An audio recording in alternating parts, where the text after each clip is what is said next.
Tonight's episode of the Tuesday Night Cigar Club is brought to you by Drew Estate. Come experience the rebirth of cigars at www.drewestate.com and download the free Drew Diplomat smartphone app today to discover nearby retailers, RSVP to special events, redeem points to win exclusive Drew Estate merchandise, and much, much more.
Here's to us. Suckers! Good evening, brothers and sisters of the Leaf. Coming to you live once again from, well, all over the fucking place. It's the Tuesday Night Cigar Club. Tonight the boys congregate via live video, thanks coronavirus, you giant asshole, to talk about all things Chuck Norris as they discuss his 1982 classic, Silent Rage, while smoking the Protocol Gold Themis cigar paired with a plethora of tasty adult beverages. Here's a fun fact for you. Did you guys and gals know that Chuck Norris invented the giraffe? It came to be after he landed one solid uppercut on a horse's jaw. Hey, come on now. When life gives Chuck Norris lemons, he squeezes the lemons and makes orange juice. Or, if he wants a tasty adult beverage, he squeezes that lemon and gets a margarita with ice. So be like Chuck. Anywho, it sounds like we're in store for one hell of a good time, folks. So sit back, light 'em up, and enjoy the show.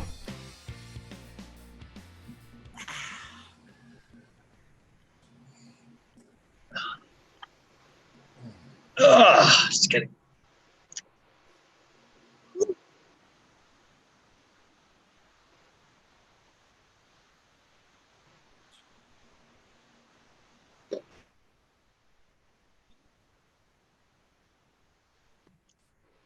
Is everybody wearing their Chuck Norris action jeans? Cade, I'm looking at you.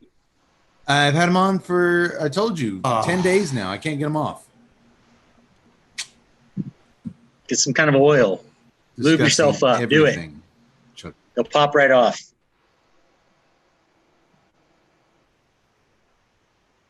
I need to come by your house and get some of that lube. I don't really have enough for that.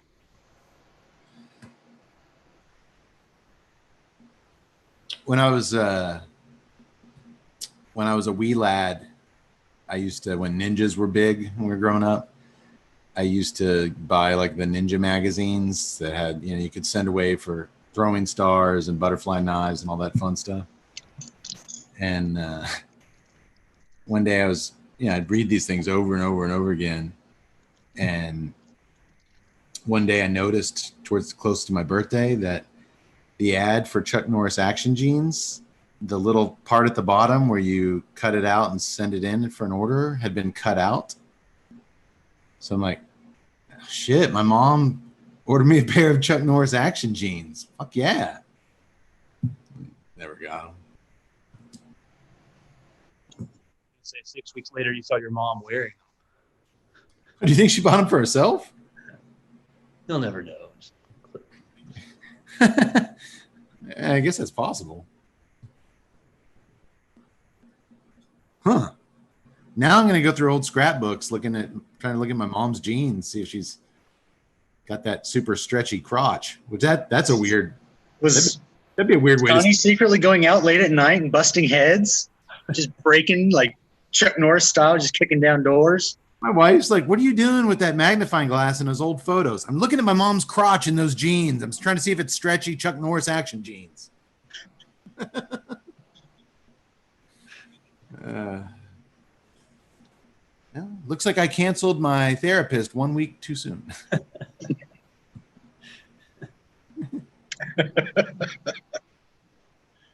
Oh, man. I quit the wrong day to quit sniffing glue. I might have to start. I hear that. All right, we ready? I think we kind of already started. Oh, okay, cool. Welcome, Tut. Thank you. We can fake start it again. No. Far be it from me. But then our viewers and listeners would miss my funny anecdote about my mom possibly stealing my Chuck Norris action jeans and me trying to CSI my way through a web of horrible Freudian nightmares. The action jeans like rustlers? No, they were. I think they were actually his own brand. I just remember they had a very stretchy crotch because you could do kicks. Also, you're going to get those high kicks. Yeah. And I never did see my mom roundhouse kick anybody, so I don't know. Anywho, you know, guys, the fear of spiders is known as Doctor. Arachnophobia. Very good. Tut, the fear of tight spaces is Claustrophobia. very good. And the fear of Chuck Norris, well, that's just called common sense. Nah. There are many undeniable truths in the world, boys. And ultimately, the one clear truth is that Chuck Norris is an American treasure, a cinematic icon. And I cannot believe it has taken us 5 years to do a Chuck Norris film on the podcast. That's crazy, right? That is, Oh, we did the Expendables, which had Chuck Norris. Yeah, but that wasn't a Chuck Norris film. I mean, Wasn't it? Wasn't it? as we were talking about last week on the Zoom thing, just shooting the shit. I couldn't believe it, Doctor, when we're like, wow, like there's such a treasure trove of great Norris flicks. We haven't even considered it really. Well, I blame you as the showrunner, but we don't have to get into that. Well, I mean, who can blame us? We had that 3-run Corey and Corey double feature. Well, I'm going to go cover 2 Anna Nicole Smith movies, all before getting to this great American icon. That's true. We've done 2 Anna Nicole Smith action movies and no Chuck Norris action movies. Hey. Keeping you guessing. Hey, speaking of my mom, or moms in general, did you know that when Chuck Norris was born, he drove his mom home from the hospital? You can't make that shit up. No, you can't. Well, needless to say, I'm excited as hell for tonight's show, and y'all better be too, or I'll roundhouse kick all your asses. Well, I can't because I don't have those jeans that my mom kept for herself.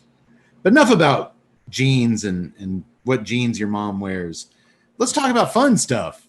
All right, fun stuff. Welcome everybody to the Tuesday Night Pants Club, Tuesday Night Cigar Club. That's my other podcast, the Tuesday Night Pants Club. TNCC. TNPC. We're not allowed on Instagram, but you can definitely find us on Twitter. Episode 122, is that right? 122, that's right. Wow, 3 more, and we're done. Oh, thank God. My liver.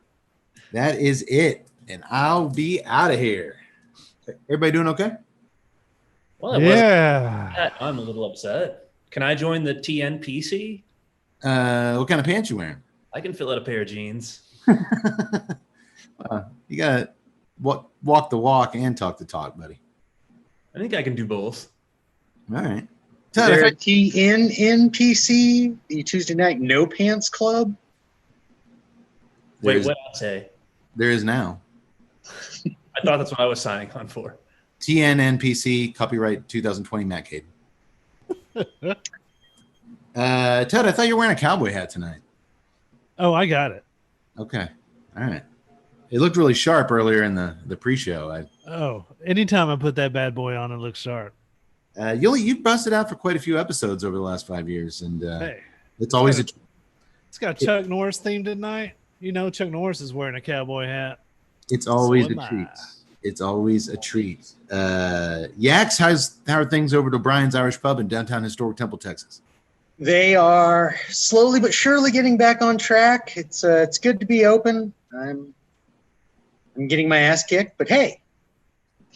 Like by bikers and bad guys, or Women with tattooed boobies? Figuratively speaking? Figuratively speaking. Oh.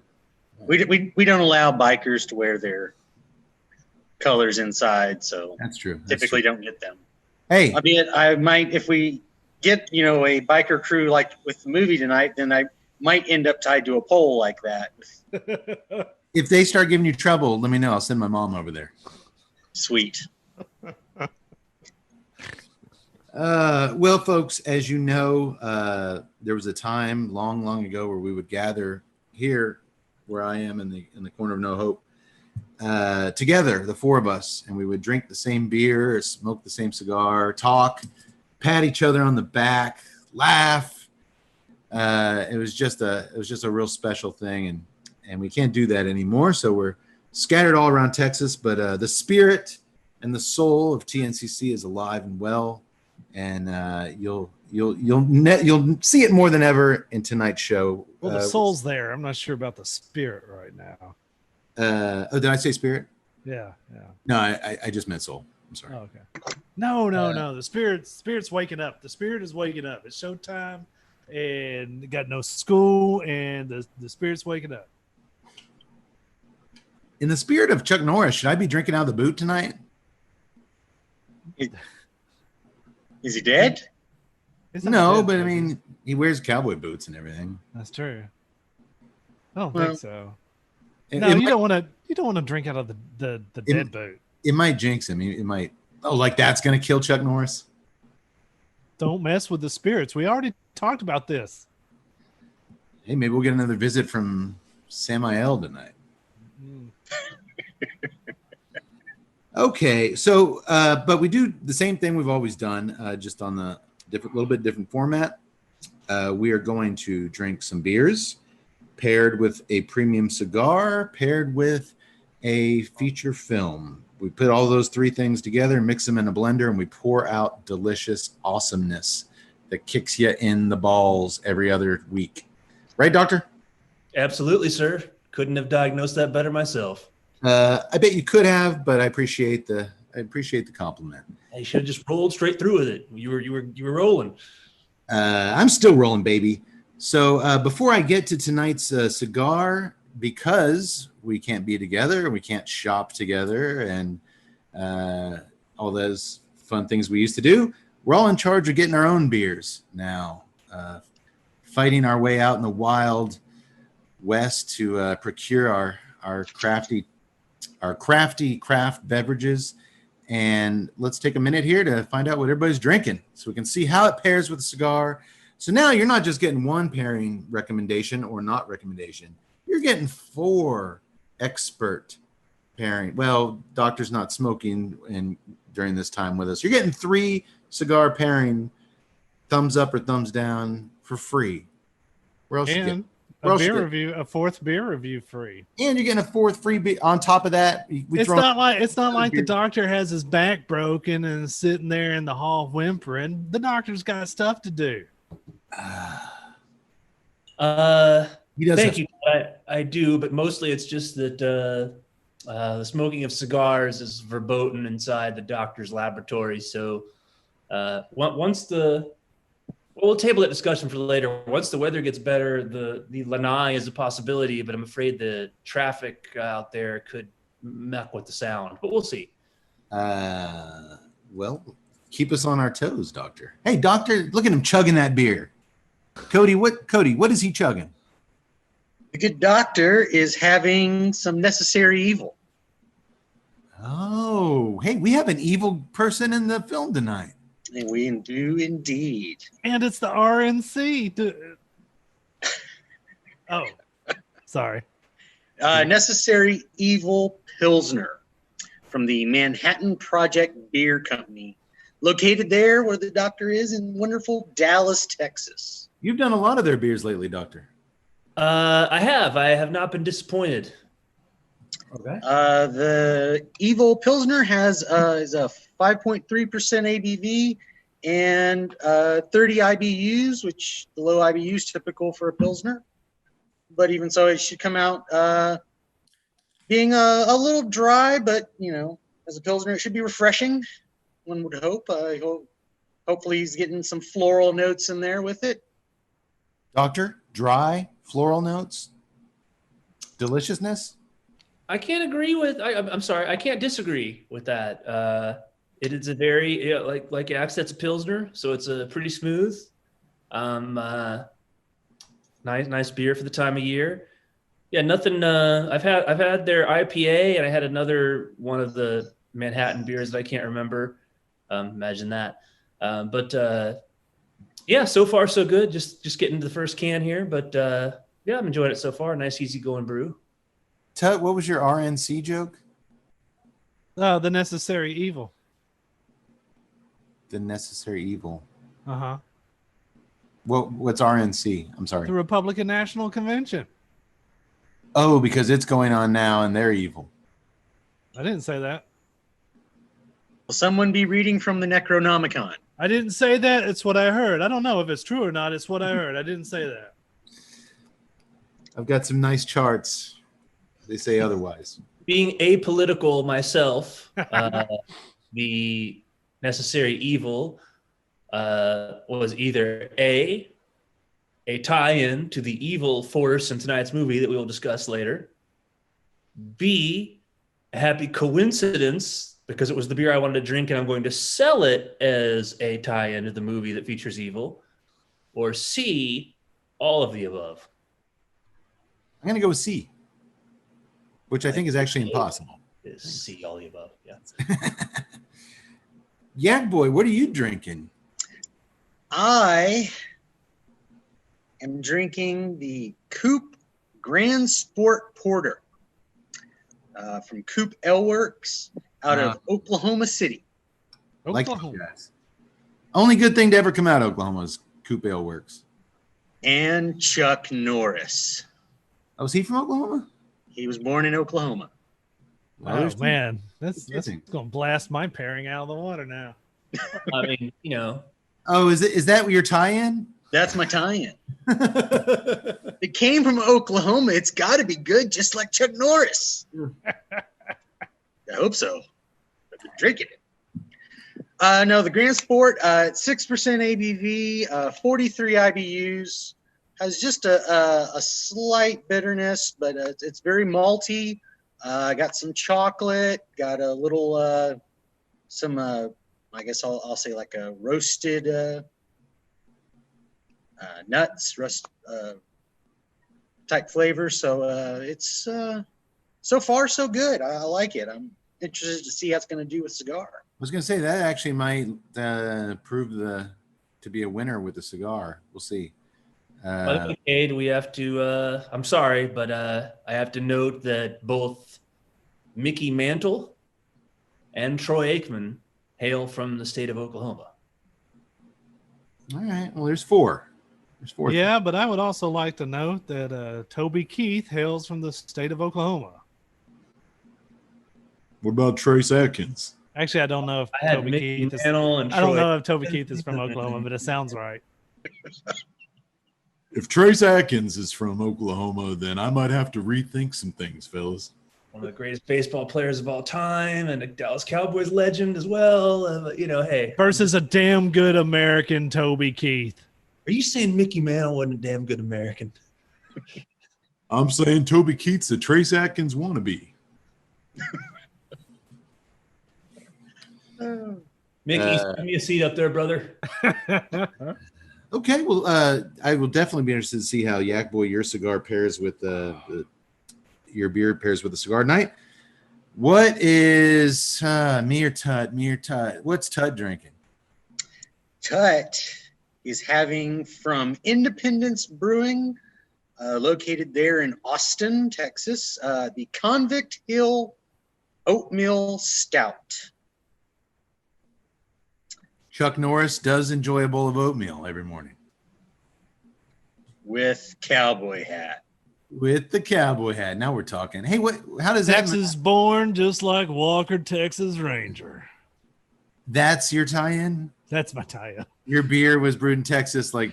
Well, actually, it's because when I was young, I always thought that someone in this movie was a convict, and so I was like, Convict Hill. And then when I got home and actually watched it for the first time in years, I was like, oh, he wasn't a convict. In our movie tonight? Yeah. Oh, yeah. Well, then I get a double tie-in because the Manhattan Project Beer Company, as Yax pointed out, is located in Dallas, Texas, which is where tonight's film was shot. Of course. All right. Well, right now the doctor's in the lead. He's got 2 tie-ins. Tut, that Walker Texas Ranger was bullshit. Oh, and This. and that you thought something when you were a kid about. Come on, you're reaching, pal. You're reaching. But I am glad you reached for that cowboy hat. Looks damn good on you, son. So are all of our lady viewers. Yeah. All right. We need to get a cowboy hat sponsor on the show. I would dig it. When I'm knee deep in a 4-hour podcast and the sun is beating down on me like an Oklahoma June bug, I like to put on I'm just saying, you pull that hat on tight. refined, stylish, but sleek and elegant look of a Stetson hat. That's what I'd want. Yeah, Stetson would be nice. You know, there's a time as a We little actually boy. get the Chuck Norris hat that's like literally up here. You can tell he's the sheriff. He's got the tallest hat. It was like the street sign for the Brown Derby restaurant, like that big. It was like a 10 foot. It was like 10 feet tall. That Man, hat. those old 70s with those huge. Yeah. Everyone's looking around. Who's in charge here? That guy is. Look at his hat. We all know our sponsor is going to be the rich Texan from The Simpsons. When I'm drunk at 3 o'clock in the afternoon, like the Tuesday Night Cigar Club, I'll wear this cowboy hat. Yeah. I'm sorry, Yax. Was there anything else about Tut's beer? It's an oatmeal stout. It is an oatmeal stout. It is 8%. It's a little bit of a powerhouse. Okay. 8% Goes down ABV easy. and very low, 25 IBUs. He should be looking towards getting some delicious chocolate and caramel notes. Are you getting any chocolate or caramel notes? Chocolate, not a lot of caramel. No. It's a start. It's in there. Is it good, Tut? Yeah, it actually is. And it's kind of refreshing for the heat. I was kind of surprised. I was like, uh-oh, it's going to be heavy and I'm not going to like it in the heat. But no, it's actually pretty refreshing. I say it's 100 degrees outside and you guys are drinking porters and oatmeal stouts. That's how we do choice. it here in Texas. Choice. It was a bad choice. They're stupid, and that's why I endorse them with my cowboy hat. Yeah. But I'm just waiting for an actual sponsor. Like, why are you working with these guys? They're stupid. I just feel sorry for them. Have you watched the show? God, they're so stupid. Any port in the storm, right, Doc? Amen, sir. Amen. Hey, speaking of choices, what did I choose to drink tonight, Yax? Horse piss. When you're out on the range, When you're pushing that plow on the back 40 and drinking horse piss, I'll be sponsoring your hat on the Tuesday Night Cigar Club. No. Cade is having Haze of the Dead double IPA, hazy double IPA. Yax, is It is just from Distal Brewing, located in Normal, Illinois. I don't think that's very normal, though. It is 8.5%. Oh, I beat Tut. My beer's more ballsy than me. And it's 83 IBUs, but it is a double. So, is the 83 warranted? Are we getting the necessary bitterness? Hop profile? It's quite hoppy. I put it right around 74 IBUs. It is though. I was telling the guys before the show, Yax, as someone who buys a shitload of beer for the pub, but have you noticed in the stores too, over the last 3-4 months, the IPA section have become like 75% hazy IPAs. That's like it's just everything is hazy now, and Yeah. I've yet to find a hazy IPA that really sings to me. But this is pretty good. It's got the classic kind of unfiltered, it's got the kind of murky look, but it's got that really nice kind of citrusy smell. You get some cantaloupes, papaya, orange, and then 8.5%. That old dumb shit'll be finding the floor before he finds meaning in tonight's film. Yeah. spit up my beer. But yeah, it's tasty. And actually, this is one. It's got to be cold. I found with the hazy IPAs, if they're not really, really cold, they can get a little danky. But yeah, so far it's not bad. The cigar tonight. Every episode, Yaks, what do? We pair what will hopefully be a delicious premium cigar with what will hopefully be a delicious craft beer. Yeah. Paired with what will hopefully be a cinematic jewel. Hopefully. And in this case, certainly. I mean, how can it not be? We better like it. I don't want Chuck Norris kicking in the door here. I'm definitely not saying if I didn't like it. Tonight's cigar is the Protocol Gold Themis from, and bear with me on this, I'm going to try not to butcher it, Cubaraqueño Cigar Company. It is a 5x52 Robusto, I believe. Is that right? I think so. Feels that way. Ecuador, Connecticut, Nicaragua binder. Ecuador, Connecticut wrapper, Nicaraguan binder, and Nicaraguan fillers. I will say price point for last. From our friends over at Famous Smoke Shop, I learned this about tonight's cigar. Protocol Themis cigars get their inspiration from Themis, the Greek goddess of divine law and order. You know, Lady Justice, who holds the scales you see everywhere else? That's Themis. Okay. That image not only ties into the Cubaraqueño Cigar Company's police officer backstory, but it's also a clue for just how well balanced this cigar tastes, is what Famous says. The company that makes Protocol cigars was founded by police officers, or former police officers, and all of their cigars are law enforcement themed. And I have smoked several of them.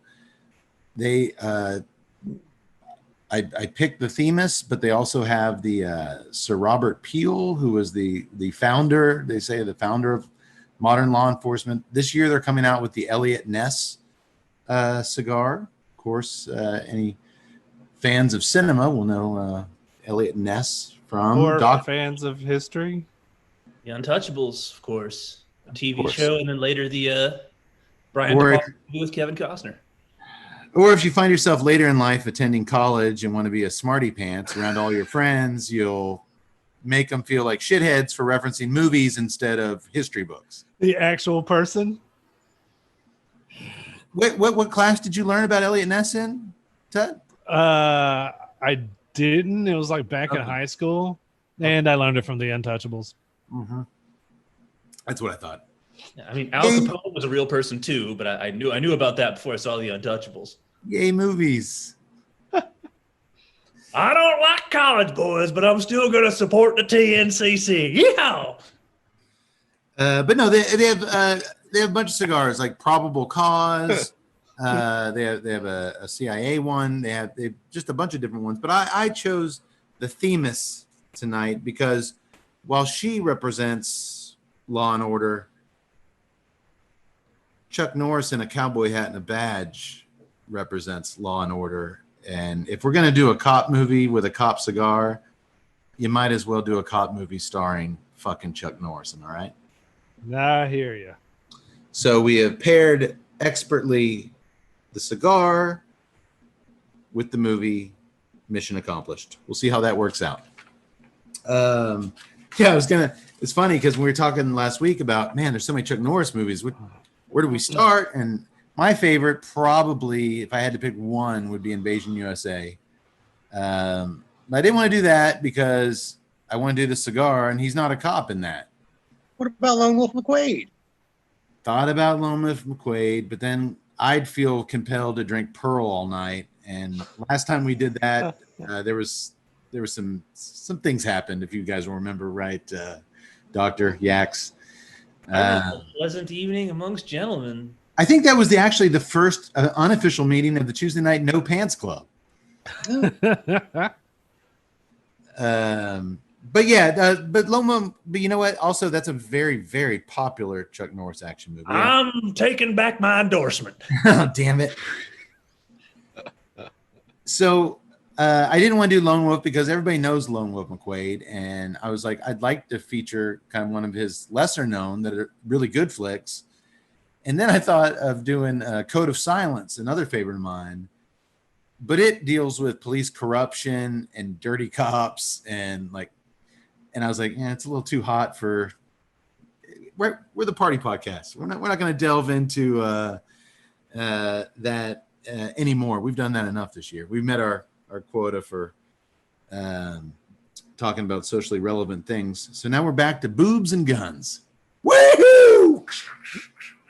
I'm back in business with you. Yeah. Got him back. It's oddly enough, though, you say lesser known. I probably know more or remember more about Silent Rage than I do a lot of his other ones. I want to say, aside from that convict snafu that I had earlier in the show, I remember almost the entire opening scene beat for beat. There was some other stuff that I was surprised at because it's been a while since I've seen it. But I was surprised at how much stuff came back. If you saw this movie as a young cowpoke, that opening scene probably would stick with you. It's pretty intense. Yeah, it scared the crap out of me, to be honest. But I think a lot of folks are might be a little not up to speed on Silent Rage, 1982 Silent Rage. So that's the one I picked, and I'm glad I did because one, it's a unique storyline, unlike Chuck did anywhere else. Two, it's quintessential Chuck doing what Chuck, in a nutshell, does best. Yeah, I do. Playing a roundhouse kicking, womanizing, badass Texas sheriff. And it's just a great movie. I love this movie. So let's dig right in, boys. And I am going to, before Ted, have you already lit up? Yes. Tell us what you're getting. I'm about to light up. I got a really nice grassy and sweet, a little sweetness on that cold draw that was real nice. Yeah, the cold draw actually really was pretty nice. I'm not sure I got a lot of grassiness on it, but I did get that sweetness that was there. So I kind of like that. Coming into it, let's see, I fired this thing up. I got a light deal of cedar coming off of it, a little cedar and a kind of a pepper, but not a black pepper. It's a soft pepper coming off of the just on the palate. Retrohel's a little bit of spice coming through there. I haven't really gotten that into it, but that's my initial. My draw is a little tight, but I think that once it heats up, it might actually kind of loosen up. I've got a really smooth draw. I'm getting like you said, the kind of soft pepper on the retrohale, and I am getting your cedar, but I'm also getting a little bit of a mild leather coming through. I could see that on the thing. It's a really pretty wrapper. It's a nice smoke. And like I said, I'm not getting any draw issues. Mine seems really, really well packed. What about you, Yax? I'll have to agree that little bit of grass right there initially on the light up. I mean, the cold draw, it was there slight, but when I lit up, it real almost, grass almost to like a hay. Then it right now, I mean, I got more of like a leather aroma coming, and I'm it's a sweetness, but it's almost, I don't know. I don't know if maybe the beer and the cigar are giving me this, because it's almost like it's a slight citrus sweetness. You know what? It's funny you said that. No, I'm getting like an orange zest, like an orange peel kind of vibe on the back end behind that woodsy and the leather. There is kind of there's a little bit of orange there. Yeah, it's a good call. All right, that's someone. I was going to say either that or someone needs to call an ambulance because I'm having a stroke. We should probably do that as a preemptive measure, but we won't. We got the doctor here if anything goes wrong. Written by Joseph Fraley, who also wrote the 1978 Chuck Norris film Good Guys Wear Black. That was good. That was a good one. And directed by Michael Miller, who the only film I recognized as having seen in his fairly lengthy filmography, Doctor, you might have seen this, 1982's National Lampoon's Class Reunion. Did not see it. It was kind of a horror spoof where these people get together for their 20th reunion, and the kid they bullied comes back, and he like wears a paper bag over his head and kills a bunch of people, but it's done like in a kind of satirical way. I haven't seen it in probably 30 years. I just remember as a little kid watching it and getting a kick out of it. I'd like to track it down. It's not streaming, so maybe one of you guys will get me the Blu-ray for Christmas. I believe it features an actor in tonight's film, Stephen Furst. Although I only know that from my film study. I have not seen National Lampoon's Class Reunion. I remember it being kind of cool. So maybe we'll have to find some way to track that down someday, somehow, somewhere. Maybe we'll do it. Probably not. As the opening credits begin in silent rage, that's a good title, right? It is. I couldn't help but immediately start appreciating the soundtrack score. It's a real creepy synth, kind of simplified notes with a splash of sci-fi kind of effects. And it comes to us courtesy of Peter Bernstein and Mark Goldenberg. Guys? Bernstein and Goldenberg? They are the two who brought us the rockin' soundtracks to both Hamburger, the motion picture, and Hot Dog, the movie. And I was so afraid you were going to make some sort of anti-Semitic joke, so I didn't know that at all. That's awesome. And Goldenberg wrote the lyrics to the rock and ski anthem, Top of the Hill, one of our favorite movie tunes of all time. Top of the hill, Lord comes at the top of the hill. Top of the hill. Dude. Oh, man. These guys are legends then. Yeah, that's who's leading us musically tonight. Hamburgers for America. Dude, we are in good hands music-wise. It actually is a good music score. It really is. I love the score. After the credits are complete, we find a sweat-soaked, crazy-looking tall dude named John lying in his bed at a halfway house of some sort. A kid's banging on his door to tell John that he has a telephone call downstairs. More kids are running around, screaming, jumping around all over the place, cussing up a storm, shooting play guns at each other. And even more annoying than these little bastards is their mother, who's yelling nonstop at the top of her lungs at them to keep it down. It's without a doubt the most loud, obnoxious, stressful halfway house in all of Texas. And it was probably a poor choice to put John here. Am I right? Yeah, it's the question at this point, is he really crazy or is just having a normal reaction? Was he normal till he moved into this halfway house with this psycho bitch, right? I think so. Get your ass outside, you little punks. Dude, they go outside. Get your ass inside. Then they come inside. Get your ass to the playground. It's like, Jesus Christ, lady. But I have to give kudos to the director here because the pacing of the entire thing is great. That volume is just amped up. The dialogue is one after another. The kids' laughters are loud. Her laughter is loud. All the neighborhood sounds are kind of cranked up a little bit and given this harsh audio edge to it. And to where he's like just sweating his butt off. It makes me uncomfortable watching it, and the pace is like boom, right into the next. There's no rest for this guy at all. Well, it's a very long opening scene, but it does, like you say, Tut, it does just keep propelling you into this guy from the minute he wakes up. You get the feeling that 24 hours, man, he's stuck in this house, and this is what's the norm. I'm just saying, when the axe dropped, there was release. For me. Yeah, no shit. Me too. Cade, what did you think of the not quite POV Carpenter-esque shots, but kind of because it's not from somebody's eyes, but there's a ground level sort of Carpenter movement tracking shot through the whole. There is a Panaglide usage here, and we'll see it a lot more later on in the film where it becomes very Carpenter influenced. I thought it was There's a lot of Carpenter influence in those. Oh, there's a lot of Halloween in general influence here in this film, which we'll get into, and I love. But yeah, no, they pretty much from frame one, I believe that the filmmaker went into this as making. You got to remember, this is '82, so slasher films were still kind of in their genesis. Within the last 4 or 5 years is when this is still fairly new. But I think they were grooming this guy to be a Michael or a Jason, and they filmed it the way that, Steve Miner and John Carpenter filmed the great slashers. Yeah, I think you may be right. They took notes, and you're right, Doctor.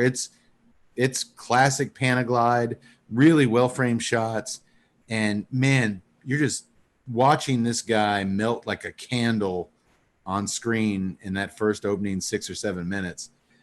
Well, as I said, this was probably the worst place in the world for his psychiatrist to send John, and that's made evident pretty quickly as a shaky John. He can't even take his pills out of his bottle without spilling them out while he's on the phone with his doctor, Dr. Howman. He tells his doctor he's losing it, and he's got to do something. And just like that, he walks outside and grabs an axe. He tries to chop some wood to blow off some steam. Oh, it's horrible. It's like that lasts about 2 seconds. Then we don't see it, but we do see him go into a chicken coop and then come out. I think he killed some chickens, seeing if that would release his pent-up frustration. He's trying. That didn't work. He's still got the bloodlust flowing through his veins. So he goes back in the house where he kills a fellow tenant, axes him right in the forehead, and then he chops the loudmouth lady to pieces. And yes, hey, it's a movie character. She's not real. Tut, I'm with you. When the minute he killed her, I'm like, oh, thank God. Because she got even louder when she was scared, and I didn't think that was possible. Oh, I did like the obligatory when they killed the other tenant, axe to the face. He was the guy's back was to the camera, takes the axe to the face, spins around, look at the axe, stop, then falls over. I was like, they wanted to make sure you get that practical in there. But before she dies, she is able to scream out the window to the mailman to go get help. And the mailman, he gets help. Actually gets help. He calls in sheriff. Hey, let's give it up for our postal workers, the real heroes out there every day. This guy, dude, if he hadn't gotten on the phone and got some help, who knows where this would have gone. TNCC is pro. TNCC is pro USPS. I don't care what you guys say. Your package will show up eventually, Todd. Just shut it. It finally got here today after a month. Oh, okay. Or not a month, but 22 days, and it was mailed 15 minutes away from my house. Yeah. Let's just say that in the 1982, the postal worker was getting his job done. Yeah. That's back when C. Everett Koop was running things. I'll tell you this. I don't blame the postal workers. The postal workers who didn't say that they were going to jack with the system. The postal worker didn't say that they were going to cut funding. The postal worker didn't say that they were going to cut staff. They had no problem with the postal worker. Exactly. And Doctor, he was the Postmaster General in the early 80s. It's in history books if you look at it. Is that dude with the beard and the little bow tie? I don't believe he was ever the Postmaster General. I'm pretty sure he was Attorney General of the United States. No, he filled in. He was a Surgeon General, and then he filled in for the Postmaster when he was sick. I doubt the veracity of that statement, sir. Well, who does the mailman call for help? How about Sheriff Dan fucking Stevens, played by Chuck fucking Norris, who just turned 80 years young a few months ago. No, glorious. That's crazy, right? It's amazing. 80 years old. I didn't realize he was that old till. Yax, your video is off. I just wanted to tell you that. Yeah, Yax, we can't see. You. We can hear you. All right, it's fine. I just wanted to make sure that you knew. Here's how old Chuck Norris is. Did you know that when Alexander Graham Bell invented the first telephone, he had 2 missed calls from Chuck Norris? No. That's a true story. Man, there's just going to be a big cowboy boot just come out of nowhere and kick you in the face. I'm sorry. I actually do like Chuck Norris jokes. I'm a sucker for them all the time. Not the ones that someone's choosing tonight, but you know. That would be a little cheap and easy route if I sprinkled my notes with Chuck Norris jokes. I'm not going there tonight. That'll be it for those. Well, Dan Stevens in his sweet ass cowboy hat and his giant S belt buckle shows up with a handful of other cops. But for some reason, even though there's a whole squad of them, he enters the quiet house alone. Oh, that's by the right. way, I'm not going to admit that there was one time where I had that belt buckle with a T on it. Did you really? Yeah. Man. Let's look at it this way, right? At this point, they don't know what's going on in there. The mailman saw the woman screaming from upstairs. He shows up. You don't see any blood or anything like that. So he's kind of thinking like a woman was yelling at the mailman, and the mailman quickly called the cops. But so I can kind of see Chuck saying like, "I'll just go in here by myself." Well, like many law enforcement agencies, they get to a domestic disturbance call and they have no clue what's about to happen. We'll see very soon, though, that this is modus operandi for this department. It could have been a house with a guy in every window with a machete, and they would have let Chuck go in there by himself. His deputies suck. He has the most we'll get to it. Don't you just say this is by himself anyways? Like, hey, well, you need backup. You just yell at us and let us know. I know. I think otherwise we just send Stevens. His deputies are so inept. I think he feels like he's safer by himself for sure. I don't know if this is the right place, and we can talk about it later. But I know in Cedar Park we had a pretty bad incident last week, and it just reminded me because this is basically a domestic disturbance call.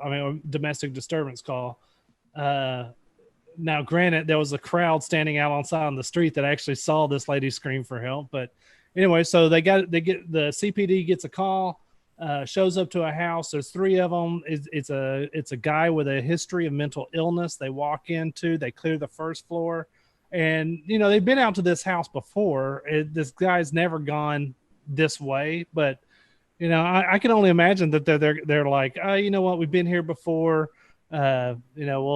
We'll kind of see what's going up.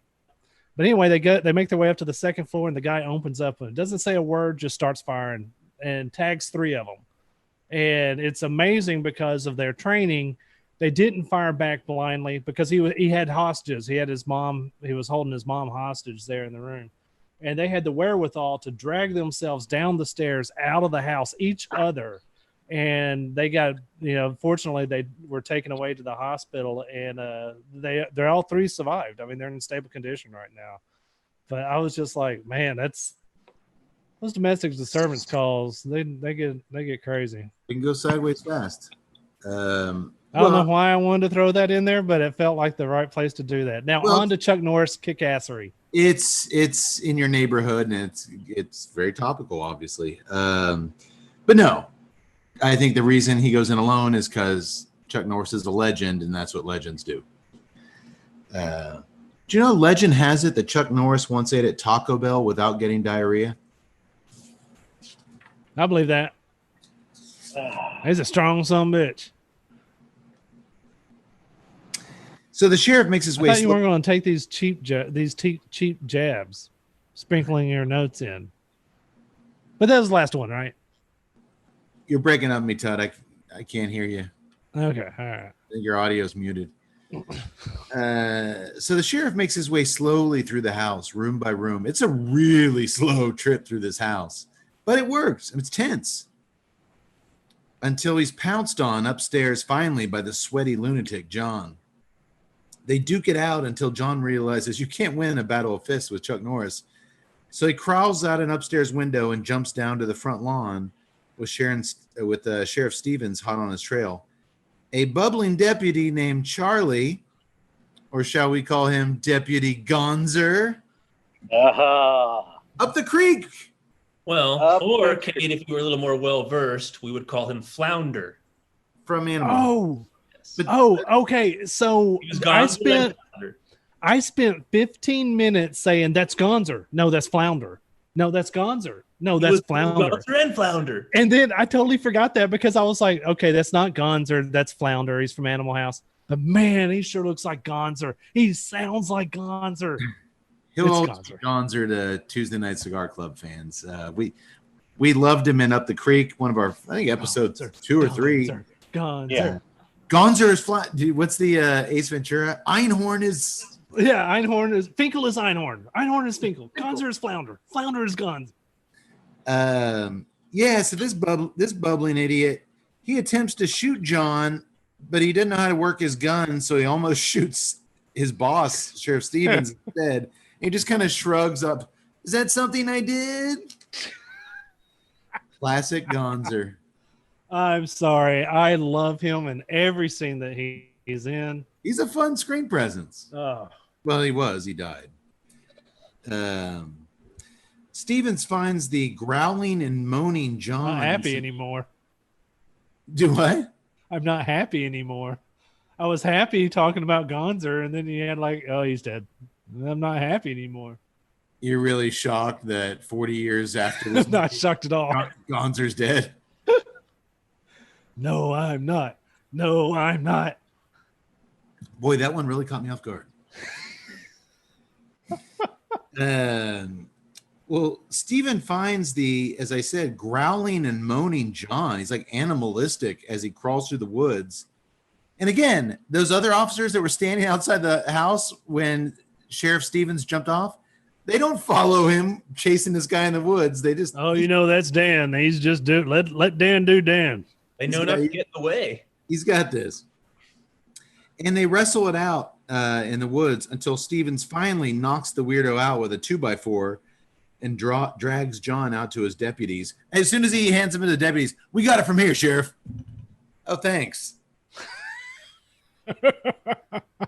Tut style. Maybe Sheriff Stevens has some kind of agreement with them where I'll do the butt kicking, I'll make the arrest, but never does Sheriff Dan do any fucking paperwork. Like, yeah, you got it from here. Yeah, you I'm got gonna it. go have a cheeseburger. You goddamn right you got it from here. You type in Doctor and egg white omelet. It's Chuck Norris. Whatever. He orders a burger. I don't think so. Yeah, he does when he goes to get his hot tea. We'll get to that later. Okay, I'm pretty sure he got an omelet. Do you, Sheriff? Gonzer was eating 2 cheeseburgers, but he ordered an omelet. No I thought he onions. said a cheeseburger, no onions. No, it was an omelet. You I boys know. better iron out these disagreements or I'm pulling my financing. Yeah.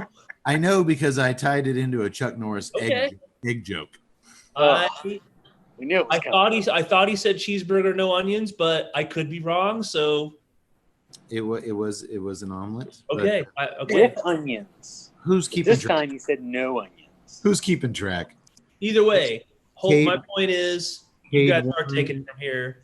Cade 1, Doctor 0. What was that? Never mind. I didn't realize we were keeping score. Someone always keeps score. Chuck Norris settles the score. Seriously though, John, when he found him in the woods, was acting like a zombie. Am I right? Like making these guttural animal noises. And he tried to bite Sheriff Dan at some point. I mean, this dude's fucking crazy. Nobody eats Chuck Norris. I don't care how hungry you are. That's an ill-advised thing to do. Did y'all know that Chuck Norris can pour a pancake so thin it only has one side? No, I did not. I've seen it. It's pretty impressive. But check this shit. In the back of the squad car, John breaks the chain of his handcuffs, kicks the car door clean off the cop car, shoves a deputy's head through the window, and beats up a bunch of other dudes before he's finally shot a dozen times by Stevens and his deputies. They decide to help out at this point. When their buddy's head is shoved through the window, I guess we need to do something. John's doctor, Dr. Howman, arrives on the scene. I'm from the Institute. I need to talk to him. And he races John away for emergency surgery at the Institute. No, we're going to go to the regular county hospital down here. Your boy just killed like about a dozen people. I don't care what institute you're from. Doctor Who is playing Dr. Howman? I'll be the one and only Ron Silver. I like this guy. I'm going to mention it later. He's one of those dudes that I feel like he's been in a lot more than he had. But I mean, he was in a lot of 80s flicks, especially. He was in a ton of stuff. Yeah. A ton of stuff. But man, he's really, I'll mention at a certain point later on, he's almost too good for this movie. He's really, really good. He is. Yeah. He's very good. Yeah, you're right. It's one of those things where I know I've seen him in a bunch of movies and television over Can't name one. decades, but I can't really think of something off the top of my head. Dude, he has like a million credits, and he's like a Ron Silver. That's a popular, but dude, I can't tell you one Ron Silver movie. But God, he's really good in this. Really good in this. Perfectly cast as the Doctor. I kind of agree with you because he did feel too good for this movie in a weird way. He was damn good in this. Was he too good for Time Cop with Von Damme? Oh yeah, he was the bad guy in Time Cop. That's right. Way to go, Yax. I was about to go to the phone. Way to go, Yax. Good job, brother. Well, hey, before we go to the Institute to see where things go from there, how's the cigar going? It's actually kind of going just the same direction. It's that cedar. I did get the leather. Well, actually, the leather's kind of taken over. That cedar's not a lot there on the palate. It's just kind of sprinkling in some flavor above that leather, which is dominating. And then the retrohale is just that nice soft pepper. It's a nice retrohale, but it's not anything that's too powerful. It's a very pleasant retrohale. And I'm still getting the leather and the orange. For me, that orange, I'm not halfway. I'm about to the end of the first third. Man, that orange zest kind of with that leather, and it's kicking that cedar in the background a little bit. I don't want to admit it because there's part of me that's like, maybe it's like friend influence, or you hear something and all of a sudden you taste it. But ever since y'all mentioned it, that and you're right, it's just on the back of the palate, on the back side of that draw. Yeah, that's still with me even now. And I was like, I'm surprised. I figured that would be something just from the initial light up and that getting that first third. But no, I mean, I'm hitting about halfway and it's still there. It's very slight. But I mean, and like I said, I thought it was something that maybe I was just getting a combination flavor between that and the beer, but no, that stayed. The leather is very pronounced right now. I'm not really getting any cedar notes like y'all mentioned, but it's very nice. It's light, but I mean, it's solid. Yeah, right now, I will say that it's interesting to me because I don't think I've ever had a cigar come across my palate and go orange zest. That's the note I'm getting. the only down mark I would give on this bad boy is I'm not even to the halfway mark, and I'm starting to get a little hot on the draw. Like, yeah, it's burning fast. Like it's literally burning hot like on my lips. Well, and again, you can't ever hear me say, "Yeah, that cigar's smoking fast." Yeah, I mean, you smoke cigars like a crackhead does crack. Was that offensive to crackheads? Maybe. Damn it. But right now, man, I'm thinking with that, because if anybody's going to get the orange on the cigar, it's going to be me with this kind of orangey beer. Citrus. No, it's coming across in the oatmeal too. Citrus heavy beer. So now I'm glad. Actually, I think Yax was the first to pick up on it. Yeah. Okay. Right now, I'm thinking this would be a phenomenal breakfast cigar. I was about to say morning would be, and it's not just because of the orange zest. With your glass of orange juice. No, we're not that basic. Well, we kind of are. But yeah, this would be a really good morning cigar. I'm just saying, you pour you a nice clean glass or glass of OJ. You go outside and you sniff the fresh mowed grass. Soak in the sweet chirping birds of any town, USA. I thought you were going to say this would make a nice morning beer. Oh no, this beer actually would be a good morning beer. You're having your cornflakes and scrambling some eggs. What you want is the double IPA from Hazy Memory or whatever the fuck. Distill Brewery in Normal, Illinois. Distal. Okay.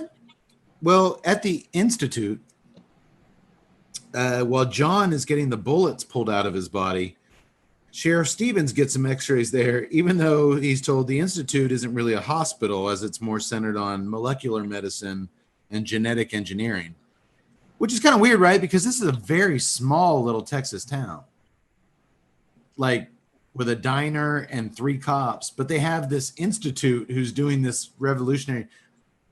Did Tut freeze, or is he like give me the evil? What's that look you give me? You'll get to it. Keep going. I'm not giving you the look. Okay. Well, yeah, they're not really a hospital. Am I getting the look? No, none of you are. No. It's he looks like Don Imus in that cowboy hat, and giving us that grumpy old look. It's terrifying. How do you expect me to do my job looking at me like that? Oh I God. wanted to like hide. The words you never want to hear is "You look like Don Imus in that cowboy hat." Yeah, that's harsh, man. I was going for Burt Reynolds. That was close. Hit and a miss. Look like Don Imus. I'm only 23 years old. Drinking The is podcast ruined my life. Double IPAs have ruined my life. As I was saying, this isn't really a traditional hospital. They're more centered on molecular medicine and genetic engineering. Doctor, have you ever dabbled in molecular medicine at all? I have not, sir. I would like to point out, however, that, again, we're dealing with the world of celluloid. We don't want to dig too deeply into what's realistic and what isn't.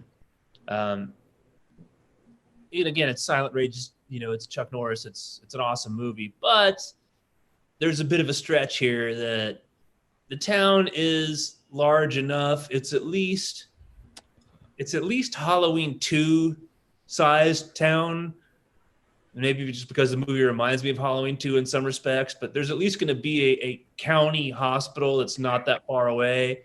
No, we sent him to the Institute. You're going to go. It's not out of bounds. There could be a research institute in a small town if they wanted to keep things under their radar, especially in the early 80s. Sure. But that they would have taken this guy there and been able to give him medical attention and also seen to the sheriff's superficial wounds. That's a bit of a Hollywood stretch there, but it's not so bad that you really pick at it. Point of order. I'll give it a pass. Point of order. I will say that Cody's town has a bioscience district where they are doing cutting edge research. It's actually pretty nice. That's a town. Dude, Temple's a town of what? 75,000. It also has the largest hospital in the continental United States, I believe. Okay, so if you want to, you can poke holes in my analogy. I think I just punched one right through there, Tut. Sorry. I am saying that as a person, I know that you said that you are not that familiar with molecular biology, but someone who has had one day of molecular biology where we went over the syllabus, and now I consider myself a contemporary, the things and the science progressed in this movie, I think, are quite legitimate. I'll tell you as the course goes on. Well, thank God we're doing this show now after you've just read the syllabus and not 2 months from now. All I said was I had no previous knowledge or specialty in. I know doctor school gets into some stuff. Doctor, if Tut at any point brings out his graphing calculator, could you punch him through your Zoom square? Or roundhouse kick him through your Zoom square? There you go. Once the surgical team determines that John is as good as dead and beyond repair, most of the doctors exit the room, but Dr. Howman and 2 other slimy white coats, led by Dr. Phil, not that idiot on TV, another Dr. Phil, they decide to inject John with their top secret serum, Mitogen 35. What else? Which doctor, that sounds like something we would have taken like a weightlifting supplement in the 90s. Yeah, it sounds like I think I saw the Aaron Henry story starring Ben Affleck in 1994 on HBO, where I think he took some Mitoplex.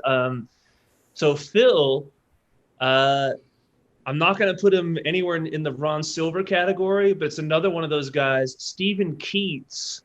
Who is this guy? Because man, he was so familiar. Big time 70s actor. I think in the 80s, things kind of petered out for him. But I would also kind of put him in another guy that might have been too good for stuff. I mean, he's good. How do you forget those eyes? Those are like the most intense stares and just the normalest amount of dialogue that I've ever seen. Phil? Yeah, I mean, he was just like, well, I'm surprised, dead staring people. I'm surprised you didn't recognize him, Tut, because I was trying like hell to figure out where I knew this guy from. And in his early filmography, he appeared in all of your shows. He had like 2 Magnum episodes, 2 Simon and Simon episodes. What? Like, he was on a Riptide. Like, dude, he did them all. Riptide. Oh, now I feel stupid because I was just like, how do you not even recognize that? Or how do you forget those eyes? And then you're like, Magnum PI, Simon, Riptide. I'm like, oh shit, I've seen all those. Oh, Cade 1, Tut 0. Son of a. He's been giving me that goddamn stink eye all night. He's got to knock that shit off. I was playing the character who stares people down. Oh, is that what you're doing? Yes. I thought I did something. No, I wasn't giving you stink eye. No. I thought I did something wrong and you were angry with me. I don't give you stink eye like that. I give you side eye. The whole time. Yes. The over the glasses just stare. Come on, Kate. I don't stare you down like that. I give you side eye. And then he gets angry. Get the fuck out of here. That's later. Well, sure enough, the Mitogen 35 serum revives John's heartbeat. Their super secret serum works. But Dr. Hallman pleads with his colleague Phil to pull the plug on John, as his brainwaves are all over the place due to the Mitogen 35. And the guy was already batshit crazy to begin with. And now you want to give him super serum? And now it's even crazier. Phil reluctantly agrees, but thank goodness. Once Dr. Hellman exits the room, he looks over at his cohort, Dr. Paul, and tells him to shoot John up with even more Mitogen 35 and bring him back from the dead a second time. This isn't going to be good, is it, Yax? No, it isn't. And also, I was curious about the units they're using. He's like, give them 25,000 units. Well, that seems like a lot. Like, just give him 50,000 units. But then, no, it jumps up astronomically. It's like, all right, you know what? Go ahead and give him 50 billion units. But it's still that one syringe. Like, my God, man. How many? I was like, most I can remember in medicine, they're like, give him 10 cc's. Yeah. Well, what is 50,000 units? I mean, give Jesus. him a full C. Comes in with that giant novelty syringe, shoves it up his ass. This is not going to be good. The syringe from Cannonball Run 2. Yeah. This is not going to be good for science or for the people of this little town. But you know what is quite good, fellas? What is that? That's right, Ted. I'm talking about the highly complex, masterfully blended Pappy Van Winkle Family Reserve Barrel Fermented Cigar from our friends at Drew Estate. Drew Estate. The Pappy Van Winkle Family Reserve Barrel Fermented Cigar is a long filler premium cigar rolled in limited quantities at La Gran Fabrica Drew Estate in Esteli, Nicaragua. Deep barrel fermentation is the key process that makes this expression vastly different from anything else on the market. Hand-selected leaves from Kentucky are packed into small torquettes, or bundles of tobacco to you noobs, which are then loaded strategically into oak bourbon barrels. Water is then added while immense pressure is applied to the torquettes via railroad jacks. The tobacco is removed 2-3 times per year. It's shaken out, then it's repacked. We've seen them do that. It is something to witness, man. You want to talk about scientists? Those guys working that tobacco in those barrels are scientists. The total process of fermentation takes 12 to 18 months. That's longer than baking a baby in your belly. When you smoke the cigar, it's like more work went into the cigar than it took to make a human being. leaving a truly unique flavor profile and aroma. And who knows, if it fits your flavor profile, you might just love the cigar more than you love your baby.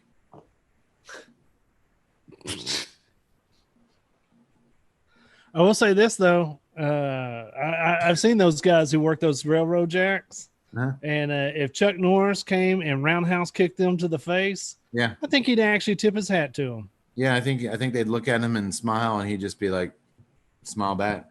The Those Pappy are Van some Winkle's, tough dudes.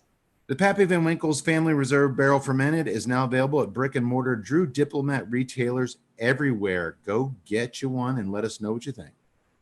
All right. I'm going to relight my cigar. Mine, I believe, is just going out because I'm not giving it the attention it deserves. Are you guys having to relight it all? No. Okay. Well, that's on me. But as I do that, my only thing is that it has been a little bit tighter than I like in terms of the draw, but it hasn't diminished my enjoyment of it. I'm still getting all the flavors, like all the flavors that you guys are mentioning. They're all there. I'm not having to. It's not like I'm having to work for this cigar. So it's not bad. I mean, I just want to say it's tight, but I don't want to say it's like hampering the cigar. Did you try clipping the cap again? No, I did not. I probably should. I would clip it one more time with your cutter and see if that helps at all. I don't know. At this point, I'm almost down to the third. Sometimes it's as simple as that. As I enter the halfway mark here, I am, that leather and that unique orange sensation is really, really nice. The pepper on the nose has been very consistent. I gotta say, man, kudos with that orange flavor. I want to know, man. I'd like to. Maybe you guys have some insight because y'all went down to Nicaragua and y'all were talking to these blenders and spent a lot of time there looking at how this process is done. Man, I just want to know, one, did they intend for the orange taste to be there? And two, I want to know like what that process was. It's like, okay, I need this. I need that Ometepe over there. I need that Jalapa. I need, this. I'm going for an orange zest. It's actually a lot simpler than that, Tut. In the blending process, they just basically open up a pouch of orange Kool-Aid and just sprinkle the dust in the cigar itself. It's that simple. Not how it works at all. Rod, you don't know about these sun-kissed people. You don't know how deep this goes. They're too big. They just soak the leaves in sun-kissed, for God's sake. Okay. No, it is. Now, this would be a question for Willie at Drew State, Master Blender Willie Herrera, to find that leaf in that ratio that will give you that flavor profile and for that to shine through that abundance of other filler leaves to where you actually get it. Because you can sprinkle, this is one thing we learned. It's all about ratios. I mean, if you acquire a tobacco, from a small farm that has this certain soil and gives you this really unique flavor profile, okay. But if you don't get that ratio right in the filler cigar, and keep in mind, you're usually doing at least 4 to 5 different sizes of cigars, so you got to keep that ratio. You got to test it out, and maybe it works different in a Toro than a Robusto or a Churchill. But if you want that to shine, that special tobacco, and you want us to get that orange flavor, I mean, you got to be on top of shit, and you got to manage the hell out of the rest of that filler tobacco. And who knows? I'm saying filler tobacco. Maybe the orange is coming from the binder. Yeah. Maybe that's a binder they used because it had that, and the binder is going to give you the a little more presence. Maybe that's what we're experiencing. I don't know. I don't ever recall getting orange zest off an Ecuador, Connecticut. I've not this strong, not this prominent. I've gotten some floral, some citrusy, some. But no, you're also right because it's also kind of, and it's just now I'm about to get into full cigar geek. It's always been curious to me because I know that. As a blender, I've talked with enough blenders to where they're like, oh, yeah, it's all, and you're right. It's all about ratio. So when you go from one Vitola to the next, you're trying to keep that specific ratio in play. But It doesn't always happen. And there seems to be like, if you get like a Grand Perfecto versus, a Petite Robusto or whatever, like there's like a cigar I actually smoked here recently because I had the Grand Perfectos. I don't want to mention any names, but I had the cigar. What was first. the cigar? What was the cigar? Okay, it was the Roma Craft Baca. Okay.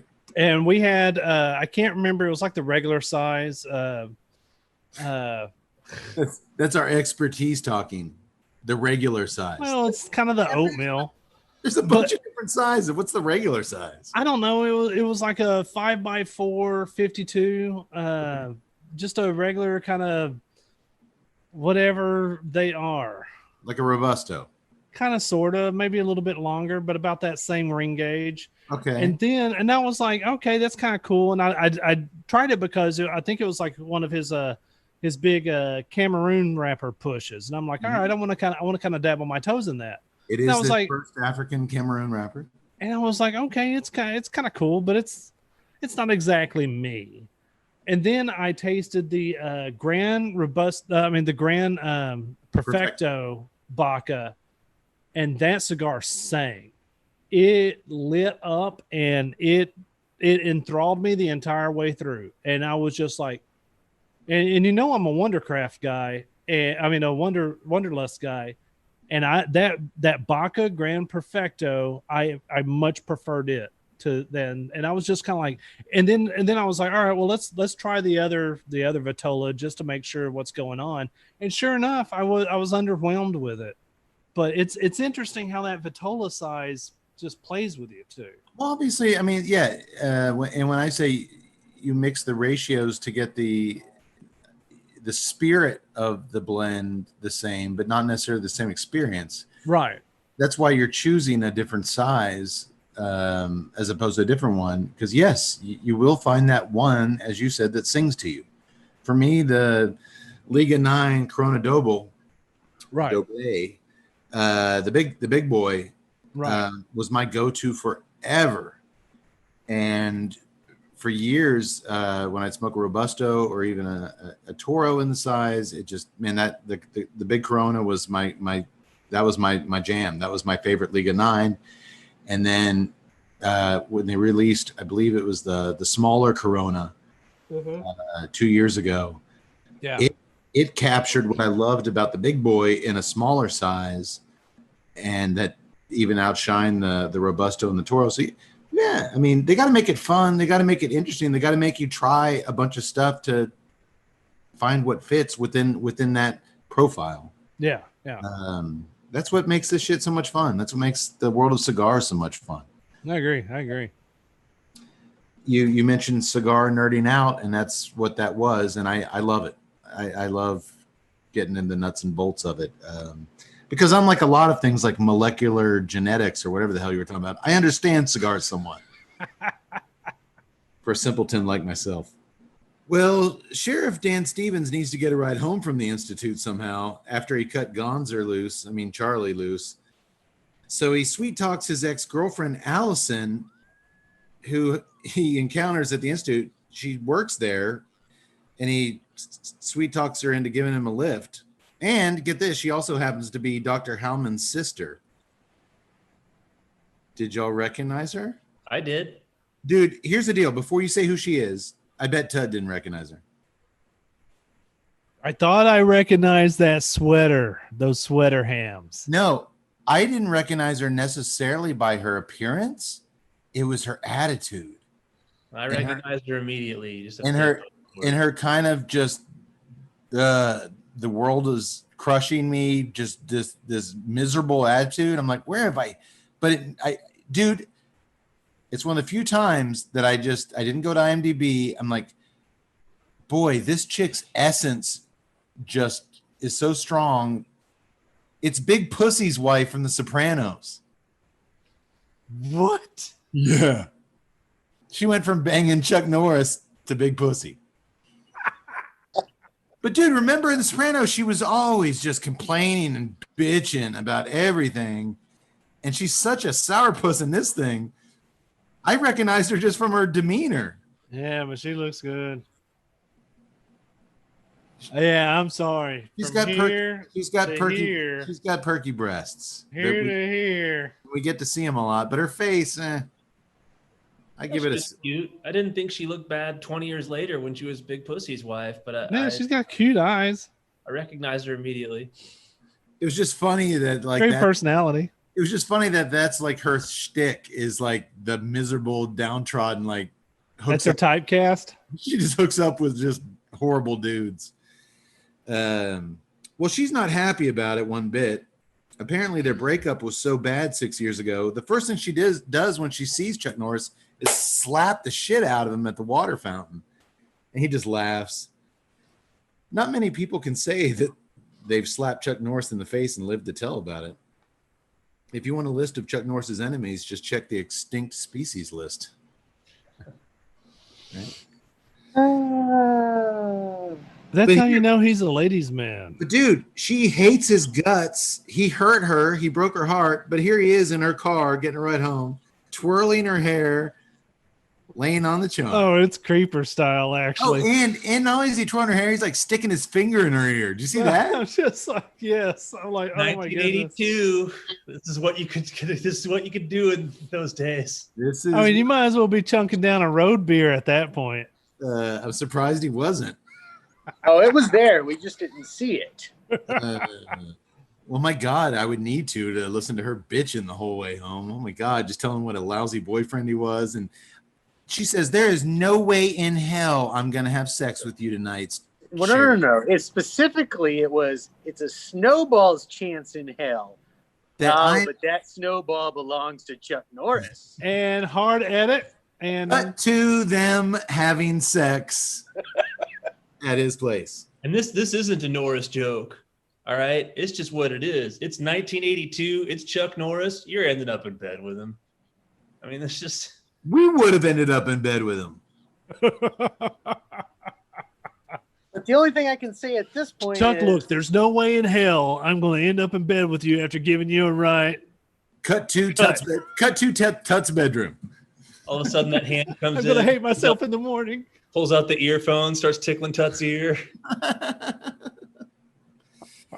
No, but the thing that I love the most is there's Chuck Norris, and I'm like sitting there going, all these actors nowadays, they talk about how this intense workout regimen to get ready for this role. I was in the gym lifting and doing all blah, blah. And I'm sitting here looking at Chuck Norris going, I wonder how many months it took him to get rid of all of his body hair. He just grabbed out one of those Bowflex or whatever he used to sell on Saturday.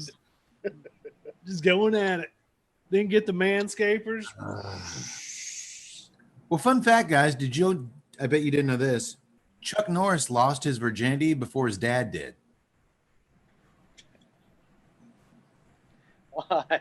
Why? I'm just surprised that I haven't heard some of these jokes. My advice to you is to keep drinking heavily. I am on my advice taken, doctor. As we talk about Dan and Allison making love, I'm on my fourth Haze of the Dead. I got to admit, I've been kind of, for the sake of beer science, I've been sampling a ton of these hazy IPAs that we're inundated with lately. This is one of the better ones. It's got a real nice citrus profile. The hop presence is really the hop presence is present. Imagine that. It is bitter. But it's smooth. It's really smooth on the back end. I'm liking this beer a lot. I never heard of Distill Brewery.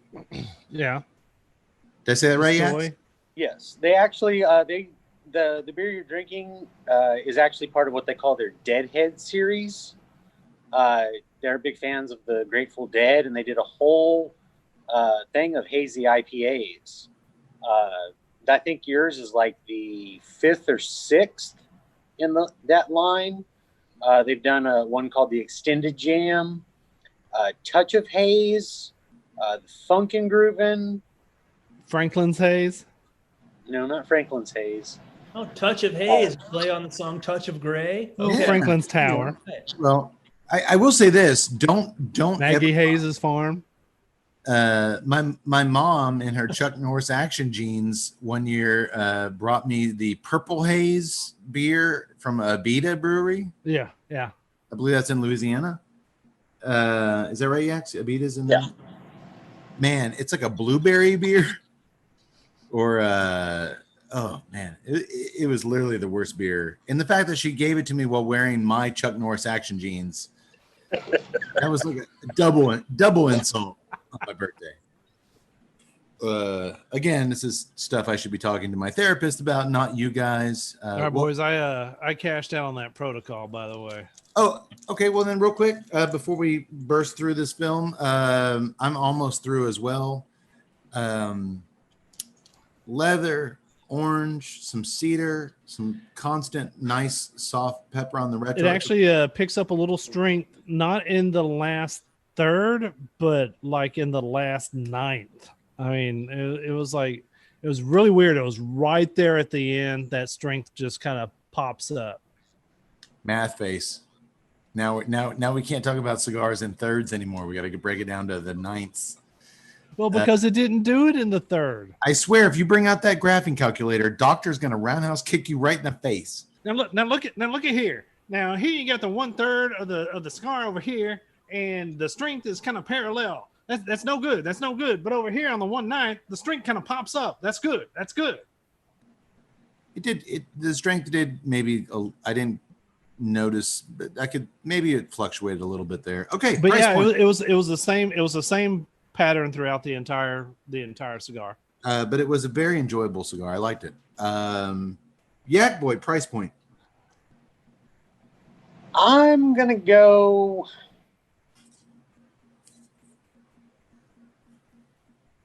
$9. $9. Tut. Okay, this is gonna. Oh man, this actually turned out tougher than I thought it would because I made a last minute addition in my head. It's an Ecuadorian Connecticut, and for all the this is not your father Connecticut's, which they didn't bill this as. They didn't bill it as, this is a ballsy Connecticut, whatever. Maybe they did. I didn't read their press release. I hope not, because if they didn't, I appreciate the fact that it was a ballsy Connecticut. Not like super ballsy, but not Chuck Norris ballsy, but Gons are ballsy. Gons are ballsy. What did the axe go? 9. 9, 10. No. I'll go 850. Well, you should have stuck with 10. You were closer, but I'll meet you boys in the middle. These go for $9.69. That's not bad. It's not bad. It's not bad. And while these were provided to us by the manufacturer for review, you can find them on sale right now at famoussmokeshop.com.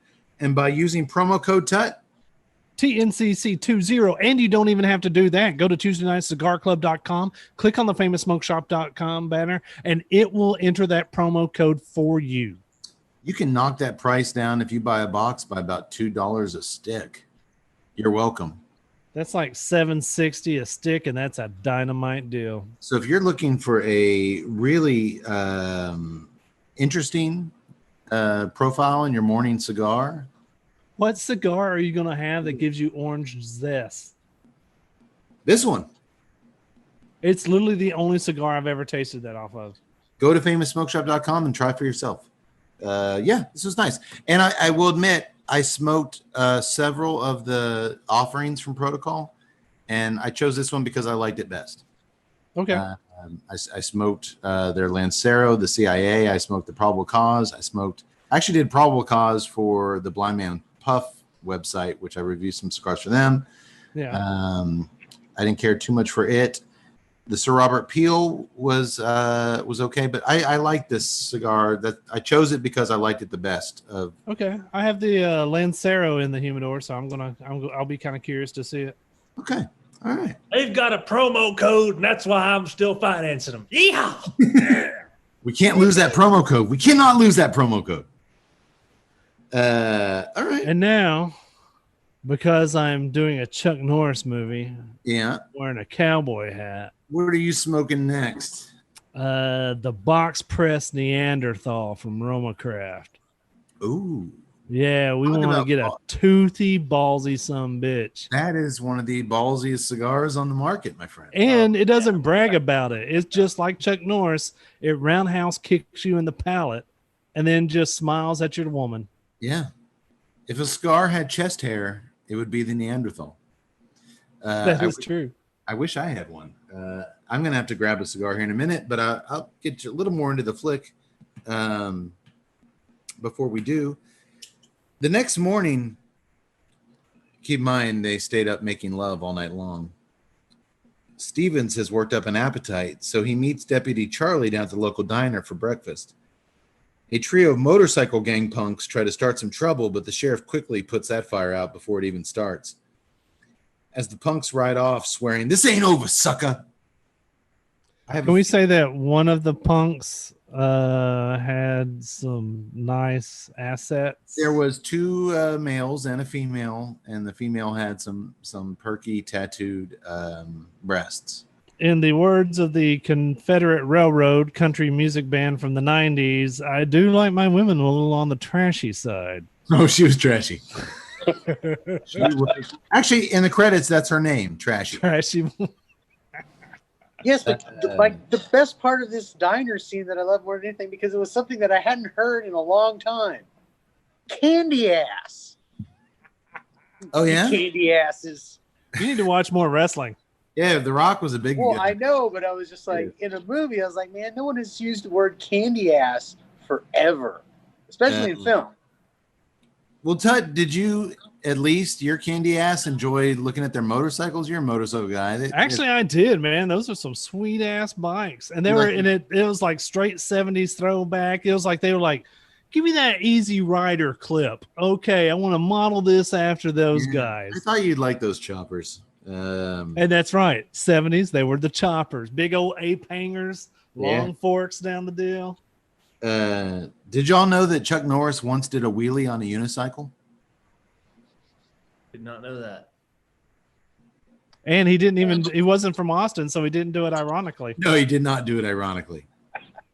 He doesn't do anything ironically. I do have to say that I love this dialogue at the end of the scene when they chase these bikers away.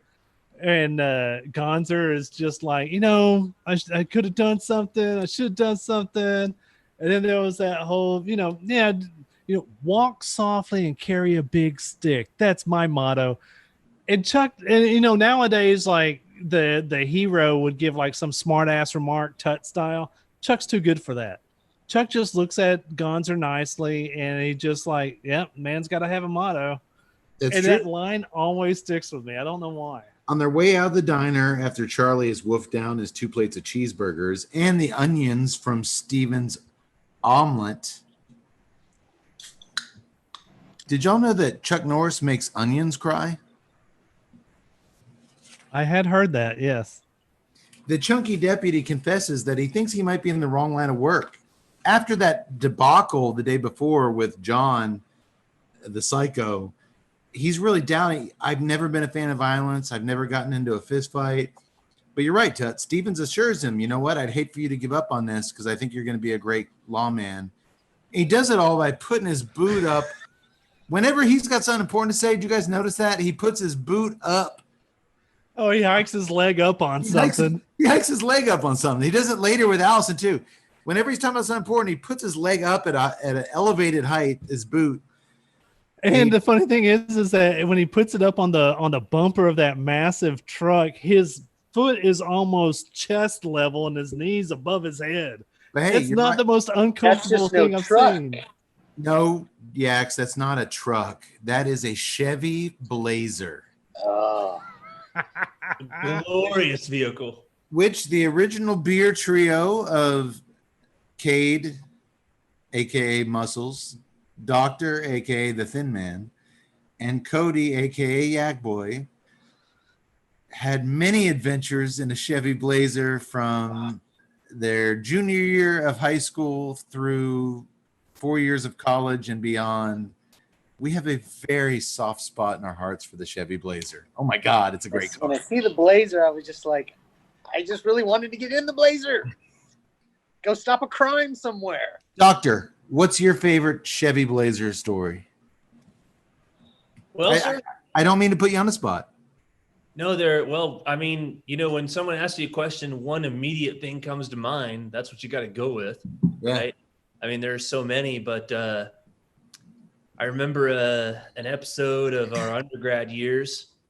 Yax and I were driving around Temple on a Saturday night, freshman or sophomore year of college. We were up for some mischief. We were looking to see if there was a party around. We were driving through the neighborhoods, looking to see if there was anything going on. We could not like a friend of ours party. Like if there's just like some adults having a social gathering. Any kind of party. Any kind of party. Any kind of party. We were driving around. We couldn't find any party. It was a quiet Saturday night, so I don't know where we ended up stopping at. Actually, I think we wanted to see if there was any party going on at Lions Park, because sometimes there'd be a party going out there. We couldn't find anything, and we've been driving around for about an hour, and like, what are we going to do now? And Yaksha says, why don't you reach under your seat? I pull the lever to push the seat back, and this entire case of cold beer. We've been driving around for an hour, but these cold beer cans just come out from under the seat. I was like, woohoo! Now there's a party. And so Yax and I sat there just drinking one beer after another. The Blazer kept those beers cold while we were driving around. My favorite Blazer story is, again, cruising through our hometown. I want to say this is probably high school. And we're just drinking profusely. Don't do this at home, kids. We are professionals. We weren't back then, but we became professional drinkers. We're sponsored by the Cowboy. Underage drinking. Yeah. No. And as we ought to do back in those days, after 6 or 7 hours of power drinking, we got hungry. And we went to a local diner, much like where Sheriff Stevens and Charlie were enjoying some omelets. The Kettle. It was Jim's Diner. Oh, Jim's. And about 30 minutes after exiting Jim's, I turned to Yak Boy from the shotgun seat in the Blazer. And I'm like, you got to pull over. This isn't going to be good. And he pulled over by some woods. It was actually not woods. It was a neighborhood. I just say woods to. I still think I might be wanted. Alleviate your shame. I still think I might be wanted for something. And I'm like, okay, I'm gonna go. I guess I'll use some leaves or something. And much like the doctor story, Yak Boy says, "Reach under your seat." And I reach under there, and there's a roll of toilet paper.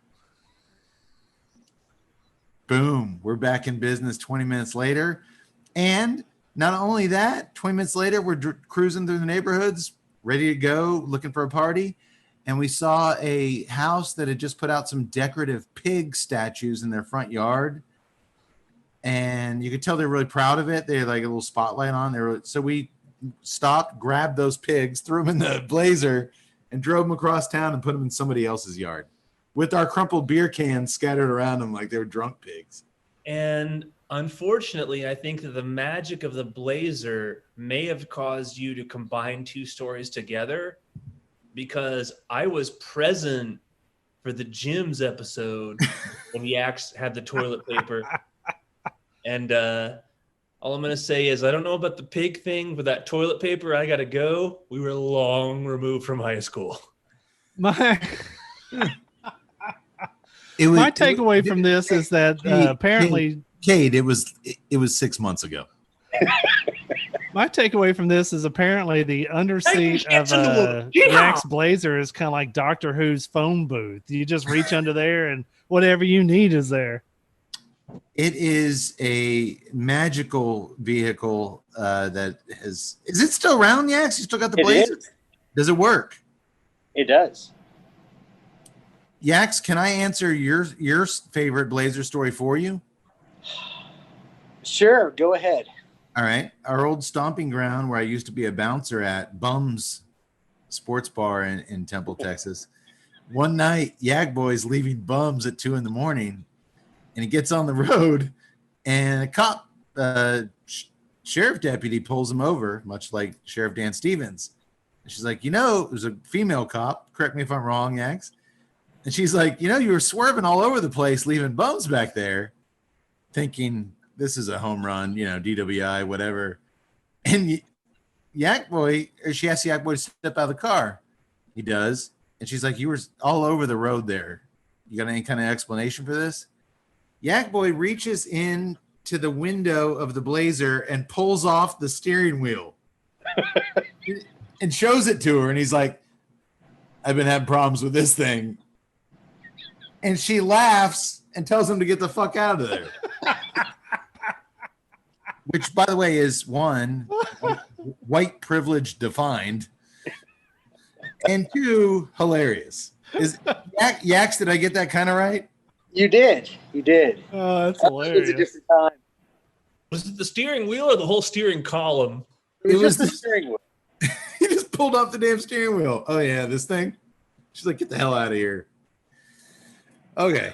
Man, I wasn't cool enough to have a Blazer story. My first vehicle was an S10 Blazer. Oh, those little things.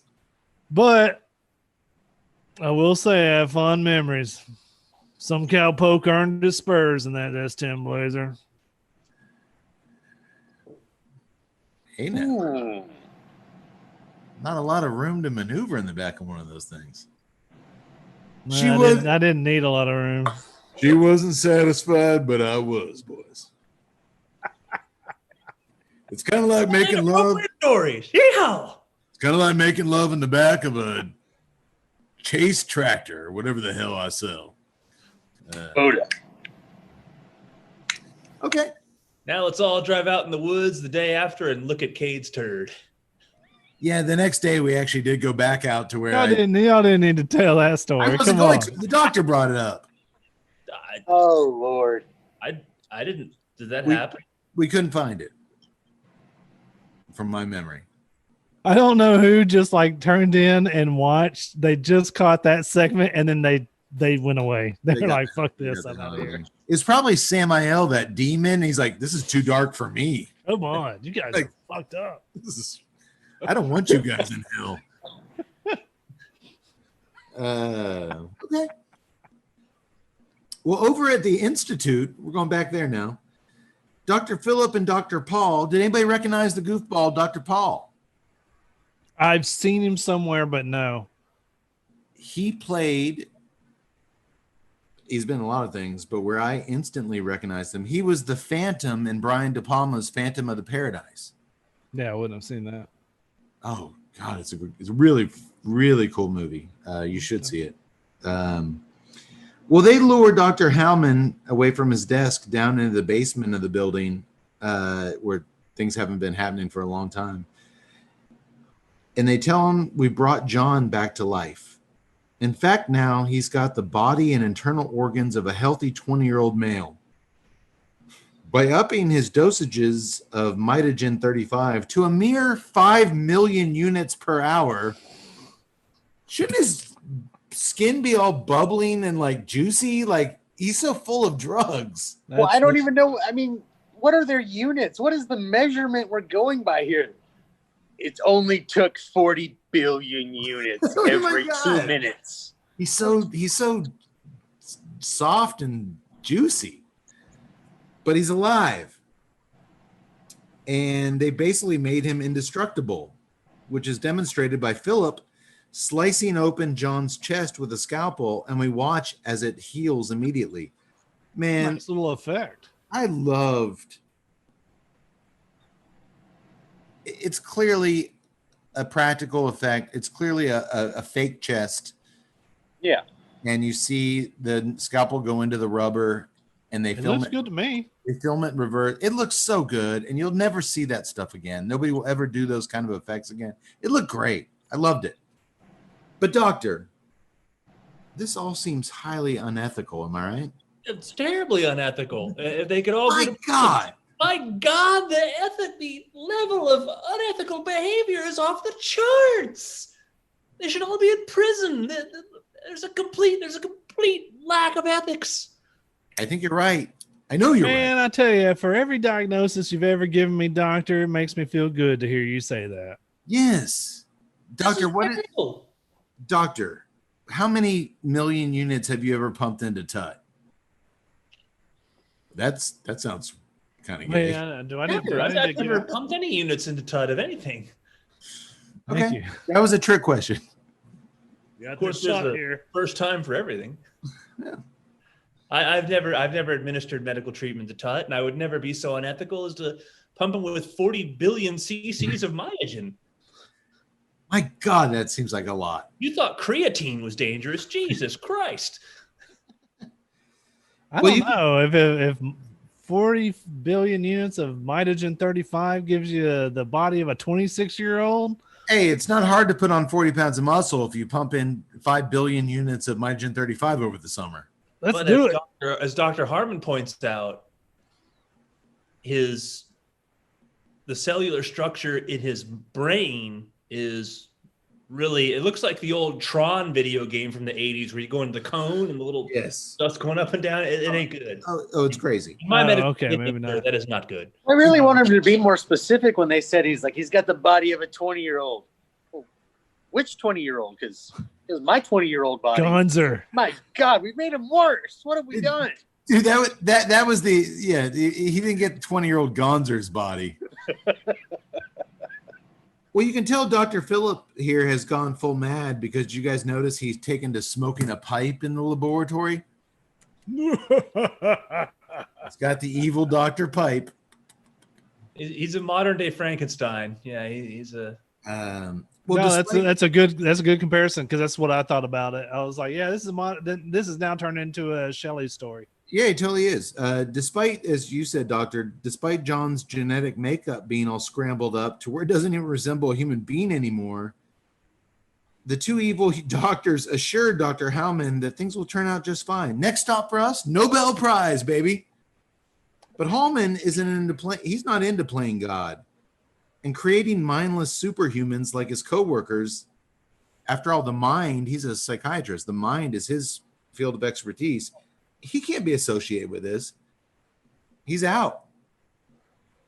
He's not into playing God. Yeah, Dr. Hallman. Did y'all know that when God said, "Let there be light," Chuck Norris said, "Say please"? I didn't know that. No, it makes sense. So Phillips, his boss, tells Dr. Hellman, you like that one, Ted? No, I just like the second look that you gave. Like, is somebody going to acknowledge that? Okay. So Philip tells Dr. No, Ted, I gave up on the Norris jokes an hour ago. I'm just going to breeze past them. Okay. All right. I'll hit a surprising triple I'll let here. you know when you hit a high note. I'll hit a triple soon. There are no homers. So Dr. Phillips, Dr. Hellman's boss, tells Dr. Hellman to get the fuck out of here. If you're not on board with what we're doing, get the fuck out of here.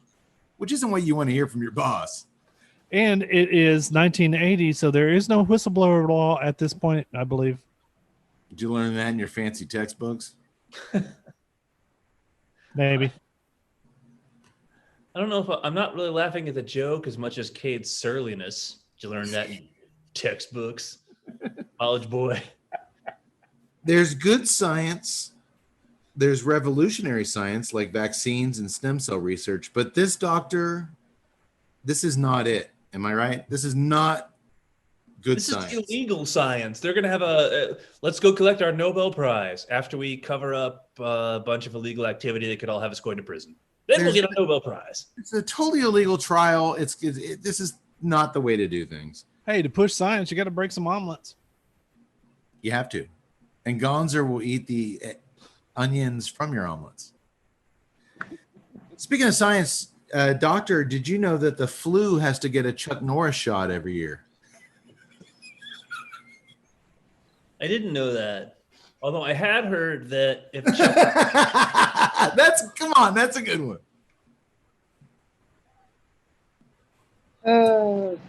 You laughed, Tut. Yaks, you laughed, doctor. Come on. I laughed. I didn't want to laugh, but I did. Well, speaking of Chuck, as in Chuck Norris, he and Charlie are out on patrol. When they drive past the local dive bar and notice a sea of motorcycles parked outside, some of them belonging to the troublemakers from earlier that day, so they decide to check it out.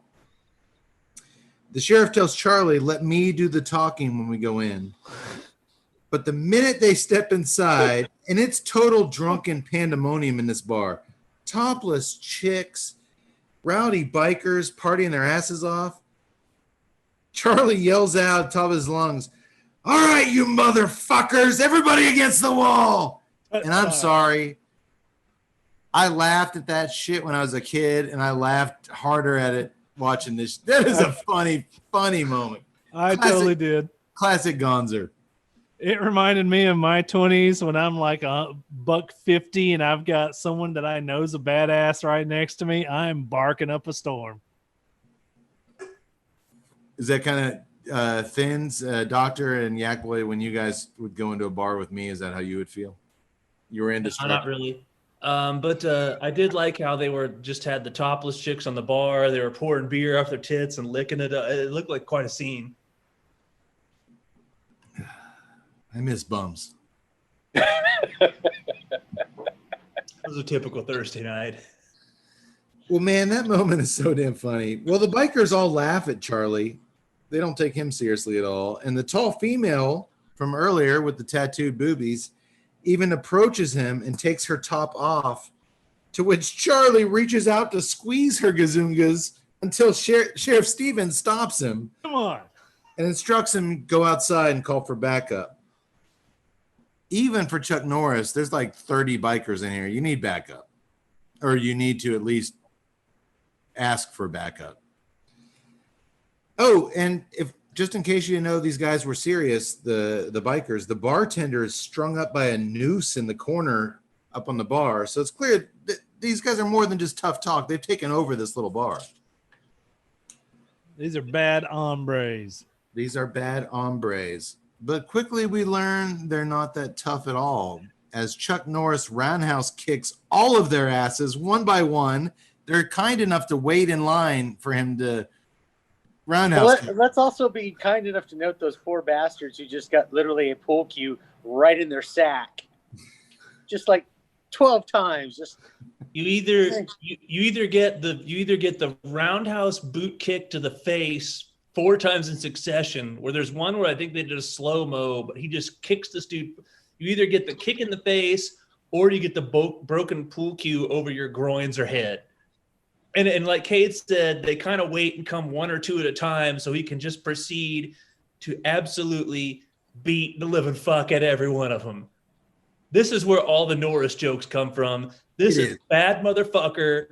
You just opened up a can of whoop corn, and now you motherfuckers are gonna eat it. You pissed off the wrong motherfucker. And Doctor, I believe that slow motion shot, he kicks that guy 11 times in the face. Yeah, it looked like 4, but it was slow mo. It could have been 11. You break a pool cue, Chuck grabs it, bashes you in the head or the groin with it. Just kicks the shit out of him. It's a fantastic bar fight scene. One of the best we've ever witnessed here on the show. Maybe the all-time best, although I still put Roadhouse and Hooper up there. Hooper. The Burt Reynolds Hooper bar scene with Terry Bradshaw is seminal. Oh man, Hooper versus Roadhouse. That's a tough one. Those bar fight scenes were, but dude, I agree. This is a solid third. Swayze had backup. Burt Reynolds had backup. This is just Chuck Norris doing Chuck Norris things.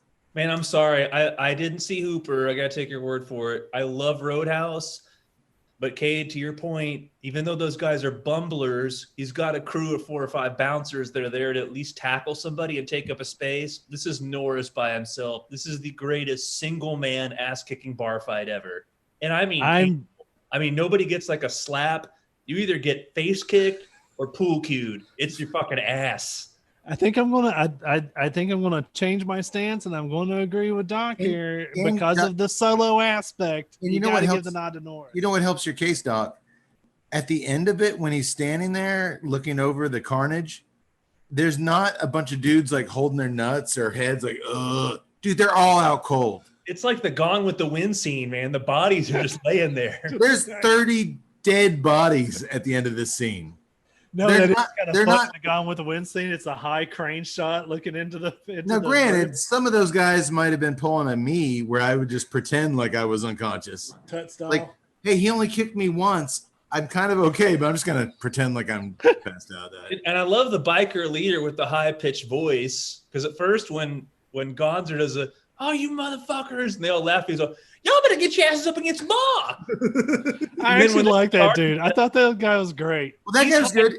He's hiding behind the bar and he's all, "Will somebody move?" He's like, "I'm not getting in this shit." And then he gets at the fucking worst of all when he tries to He drive does, off. and gets because the for some fucking- reason there's a motorcycle in the bar, which he tries to fire up and drive out of the bar, but Norris smacks him over with I think it's just his fist. He just blasts him with his back. he gets a half a broken pool cue Is it and a just, pool cue? And yeah, that guy pays for it. just gives him a Mike Trout right in the chest. Did you guys think that his buddy, the biker leader's buddy who was there in the diner earlier, dude, that guy had so much Adam Sandler in him. He looked like a young Adam Sandler. I missed that. I was trying to figure out whether the big biker that gets him in the bear hug right up there at the beginning. For some reason, I was like, "That's George the Animal Steel," but it's not. Oh, okay. No. I thought it was the bear. I thought it was the gold 6-shooters dude from Big Trouble in Little China. Oh no, it's not. He's in the Chuck Norris movie, The Octagon. No, but then I remembered he was in Samurai Cop, and yes, yeah. So that was not him. Well, where was the sheriff's backup, you ask? Well, fat ass Charlie went out to the police radio, but he never actually called for reinforcements. Instead, he told whoever was on the other line about all the biker chick's titties that she showed in his face. He thinks he's in love. I'm gonna go back in there and ask her out, man. She's head off. You should have seen these titties. I was laughing my butt off in this scene. I, for one, am glad no one showed up to help because Chuck Norris didn't need it. We got to see Chuck Norris do Chuck Norris things, and that was awesome. Well, it would have been I'm at least sorry, nice to see like an ambulance roll up. Like, I called for backup. Yeah, this always happens. Just And I'm sorry. I know it's the 80s and it's the stereotypical fat, funny sidekick. But man, he did such a good job in it. I laughed my butt off through that entire sequence. Absolutely. Dude, when he's talking to the guy and he's doing like what Kate's, he's all, "They were the biggest ones I've ever seen. I'm going to go in there and ask her on a date." And that's all of a sudden you hear, "Ah!" One of those bikers comes smashing through the door. And he's all, "Holy shit, we need backup." And so Mayday. Yeah. He did such a good job. Tut, did you know Chuck Norris sleeps with a pillow under his gun? No, I did not. It's a fact. But this I didn't is realize about Chuck time that Norris Nobody needed a gun. Himself gives an Or inexpensive sleep. too. What's I was that, bit Doctor? by a cobra, and after 7 days in agonizing pain, that cobra finally died. Did he That's use the one that? I like. Yeah, that's a That was good the one. Expendables 2 line. I think he used that.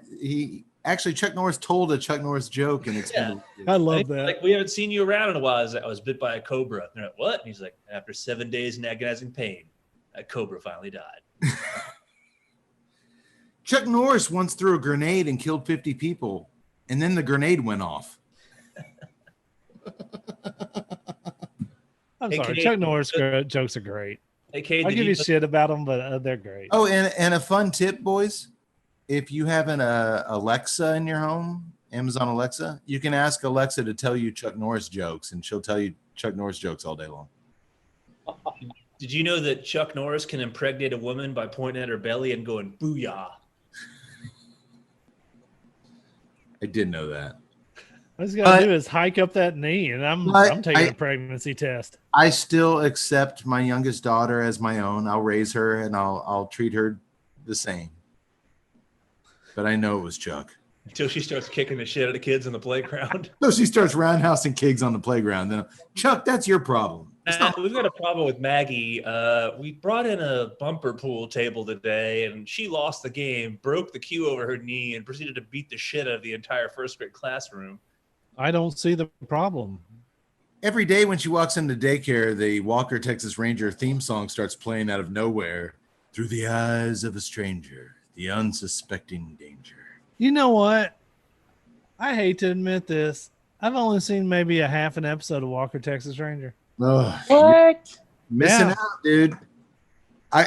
I'll say this before we move on, and we're gonna breeze through this last part pretty quick here. It was because I used to watch this Walker, Texas Ranger with my wife, my then girlfriend. Her little brother was a big Chuck Norris fan, so we would watch it. I'd hang out at her house on Saturday nights. It was one of those last kind of action series on TV.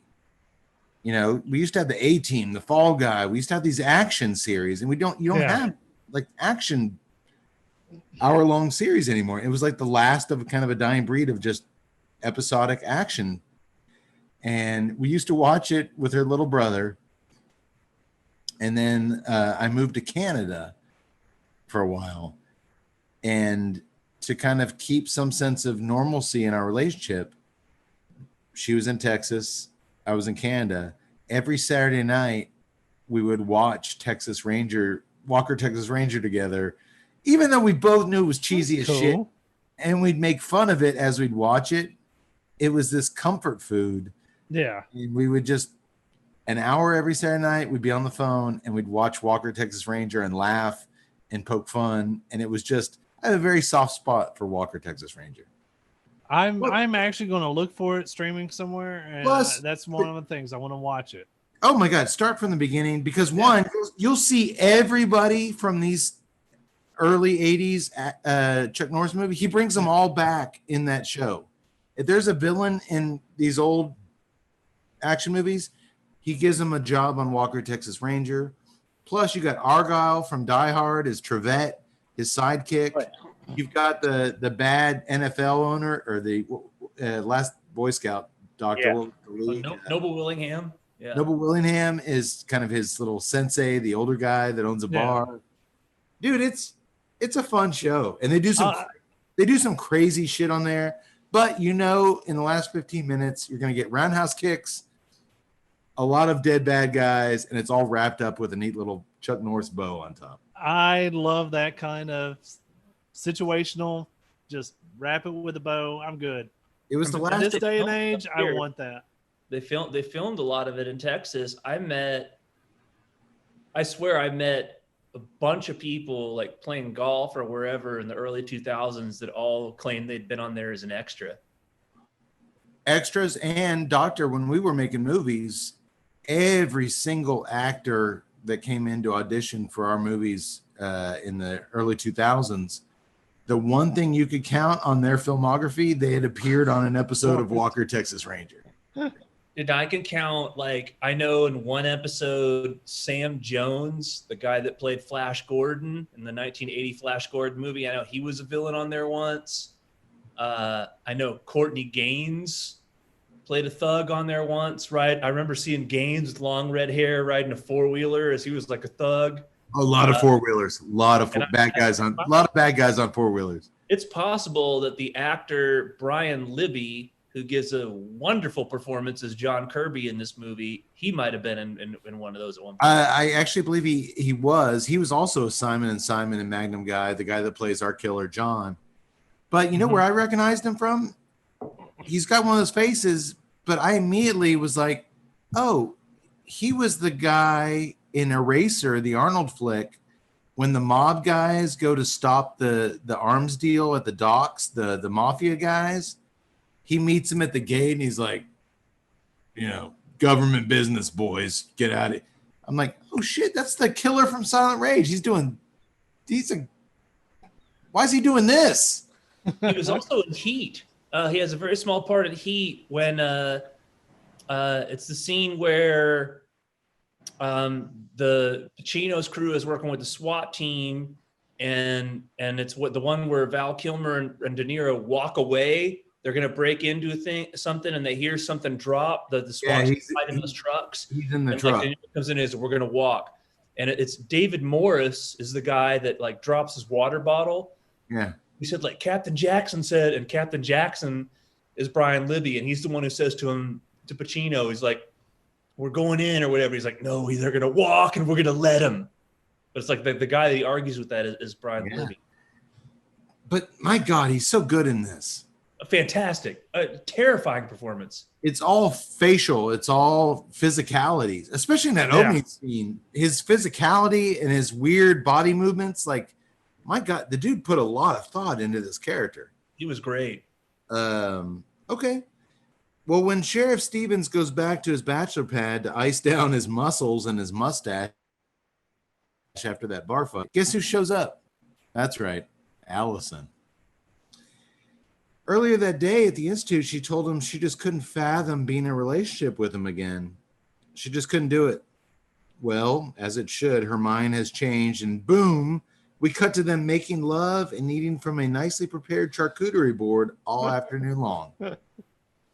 They even swing in a hammock in between lovemaking sessions, which seems to me to be very un-Chuck Norris-y, but he can do whatever he wants. He's Chuck Norris. Did you notice that they still have that damn fruit basket too, where they're swinging outside? No, as he's swinging on the hammock, he reaches over to get some stuff off the charcuterie board. Are you guys a fan of the charcuterie board? I love it. I don't think this was a charcuterie board. This was just a fruit. They just had fruits. This had a big basket of apples and bananas. And when they showed it earlier, I thought there might be more variety on the charcuterie board, but I think you're right. I think it was just some fruit. It's just fresh fruits. A good charcuterie board, boys, will have some salted meats. I like some salami and pepperoni options. You also have a variety of soft and hard cheeses. You'll have some salted almonds, olives. You'll have either a brie or some other soft cheese. You'll have some bread. A well-done charcuterie board is something. We're losing oh time. My God, it's amazing. I'm sorry, Ted. Tell us more about your science class. That's. Didn't you shit on the idea of the charcuterie board the first time that came up? Oh, I love it. I'm a big fan. Yeah. I'm your charcuterie. You listeners, if you ever want to put together a charcuterie board, you just message me and I'll tell you how to do it. And if anyone wants to make love while picking from a fruit basket, you just email me and I'll let you know how that goes. And if you ever want to fall asleep on a hammock, you just reach out to Tuttle. He'll tell you how to do that. I'm an expert.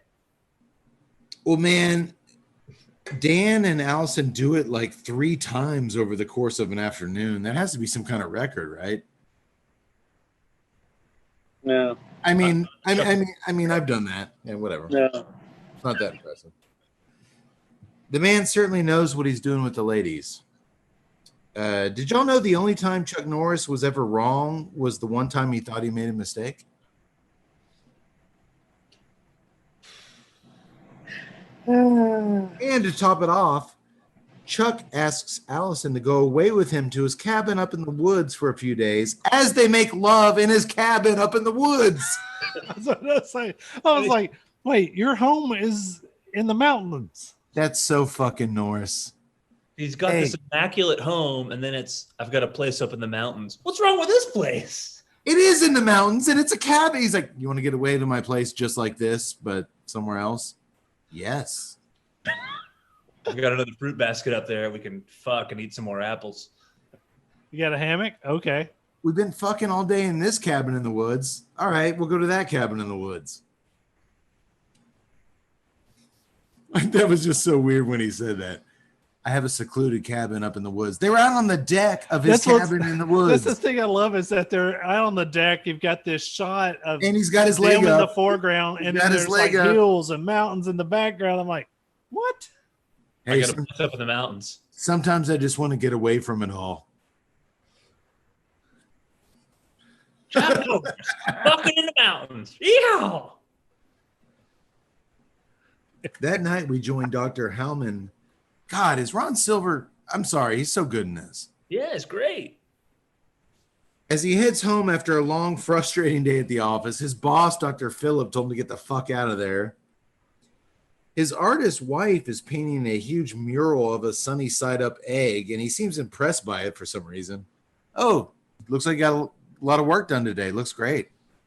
This stupid ass egg painting.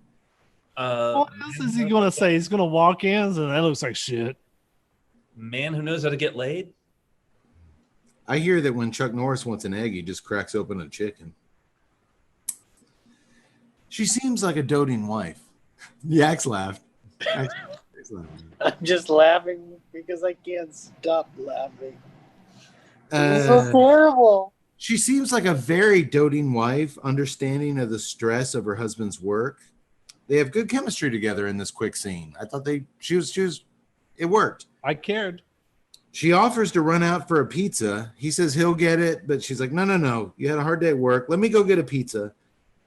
And when she leaves, we then cut outside the house where John springs up into frame like Michael Myers outside the Wallace house in Halloween. Almost exactly like it, actually. And Right? isn't he wearing like a shoulder. mechanic jumpsuit? No. Dr. Phillips has issued him a gray jumpsuit, just like Michael Myers. A different shade, but same thing. We are in full slasher film mode here, right? Yes, this is Halloween 2 meets Chuck Norris at this point. And it's going to get Halloween 1, Halloween 4, Halloween 6 pretty soon. Yeah. In fact, via the trademark John Carpenter killer POV Panaglide camera, we see as John enters the house and grabs the butcher knife that Howman used to cut himself off a huge chunk of summer sausage, despite his wife heading out to get a pizza, me style. Hey, I was about to say. Hey, I'm going to go get a giant, large, extra pepperoni pizza. All right, let me just cut off some summer sausage in the meantime. But, Doctor, just like Halloween 2, Mrs. Elrod she was making her husband a sandwich, left the knife on the cutting board, and we see from the POV shot, Michael Myers grabbed that knife. We see the exact same thing happen here. Never leave a knife on a cutting board. Never. When John confronts Howman down in his photo developing room, what do you think those photos were of? Him and his wife doing it? Probably. Yeah, they were. Probably. Well, did you notice how first, when he gets home from his long day at work, the doctor's wife hands him a glass of wine she's been drinking. She has a bottle of wine. She refreshes it, hands it to him. You gonna paint pictures of Sunnyside eggs sober? No, I'm not. Hey, I'm not judging. I just like that she's got a half open bottle of wine, gives him a glass. Then when he goes to cut himself a big piece of salami, he gets a beer out of the fridge. And then when she comes back with the pizza, she's got a fresh bottle of wine. I'm liking the doctor's wife. I'm liking it. This is TNCC style. I'd probably start to second guess. I'm like, you know what? She's giving me all this booze and she understands my alcoholism. But we got all these paintings of fucking eggs all over the house. Like, well, if he had come home and done nothing but walk straight to the kitchen to pick up that glass of bourbon and be like, drunk psychiatrist. He does say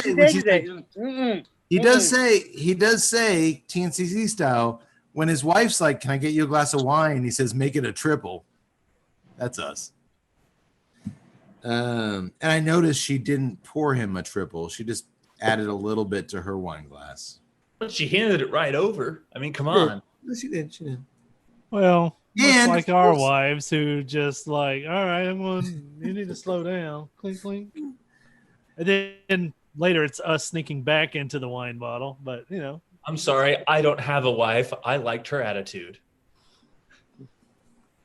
No, she was an awesome enabler. So John confronts Hallman down the basement, and it leads to a cat and mouse chase throughout the house, where Howman shoots him several times with a revolver, but each time John heals from his wounds, he's obviously superhuman at this point, almost immediately, and he continues pouncing on his former therapist. Doctor, this is almost a Dr. Loomis scenario if you really think about it, especially if you consider he's told everybody this guy's crazy. He's told everybody what this guy's capable of. This is his personal psychiatrist.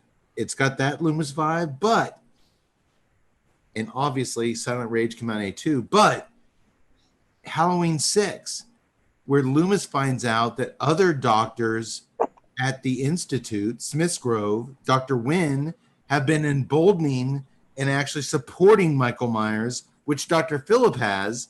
This thing has a lot of Halloween tie-ins. It's mind-boggling. And in the case of anything outside of, it's a stretch, but it fits.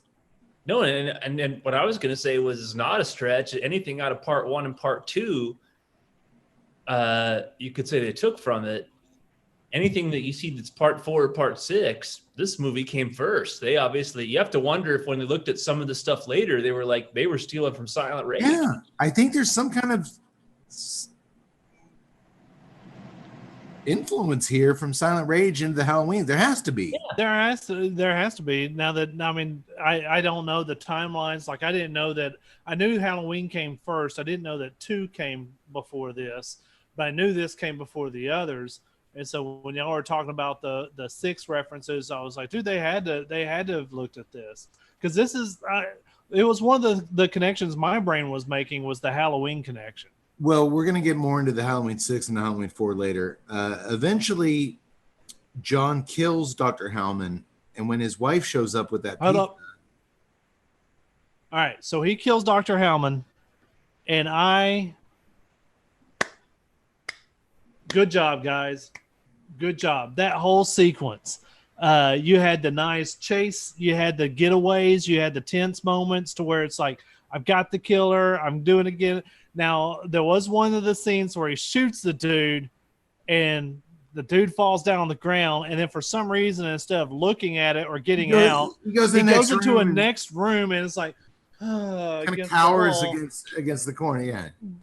Okay, so I had to suspend that, but the pacing of it, the tenseness of the chase scene, it was the good. give and take between the two, Yeah. when they plus they established that I cared about this guy, and he gets killed, and I was just like, oh man, good job, guys, for 1, making me care about the doctor, 2, creating a tense scene.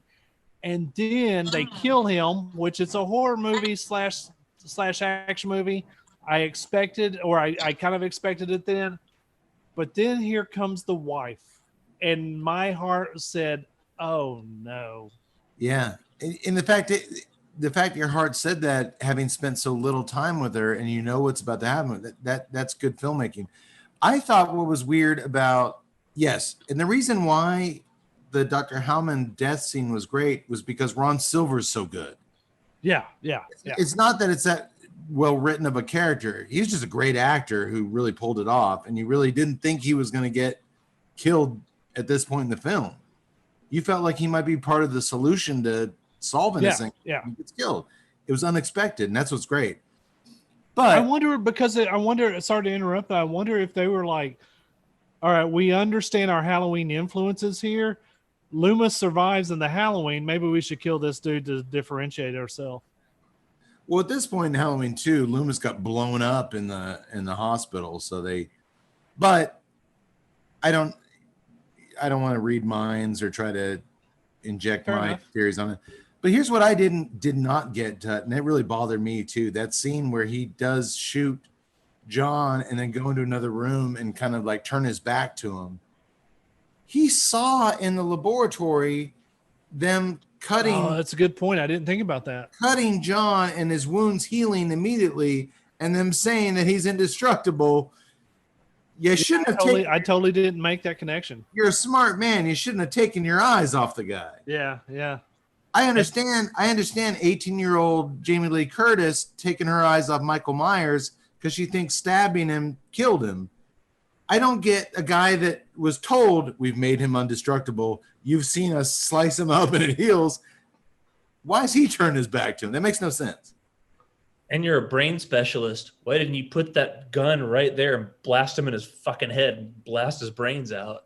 No, you go down the basement, you get a jigsaw, and you cut his head off. Or when you're pointing the gun at him, you shoot him in the middle of the fucking forehead. Let's see what Secret Serum 35 does when I literally saw your head off. And that wasn't like a little 22 there. You put that to the forehead, it's going to blow some brain matter out the back. Yeah. Well, Ernie, maybe I did act precipitously, but I did it. God damn it. Well, get this. Thank you. That's my favorite voice character of all. Well, Spader is my favorite. All right, Spader, that dude, and then the cowboy from tonight. I'm sorry. Yeah, I just ranked your characters. I'm sorry. Okay, I like it. I like that they're good enough to be ranked. Yeah, I think it's good. Well, get this. Maybe this is why you like this wife so much, Tut. Not only does she show up with the pizza, she stopped and bought a bottle of champagne. Dude, I told you it was their second bottle. They were drinking wine earlier. She's got a picture. He's drunk already, and she's had a hard day of painting those eggs. No, it couldn't have been a cab. Yeah, no, I would have preferred red wine as well, Tut, but I wasn't going to judge her. She brought booze home. That's a good thing. She knows who's paying the bills in this. Her egg paintings aren't buying this countryside property. Oh, I bet those egg paintings paid for that countryside property. Could be.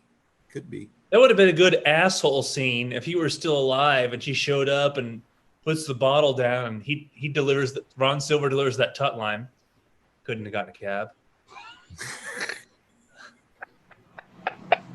Dude, no, that's the general from Return of the Living Dead. Return of the Living Dead. Pork chops for dinner. I had them for lunch. I had. That's when it turns into Spader. She shows up, and puts the pepperoni pizza in the champagne, and is really, Susan?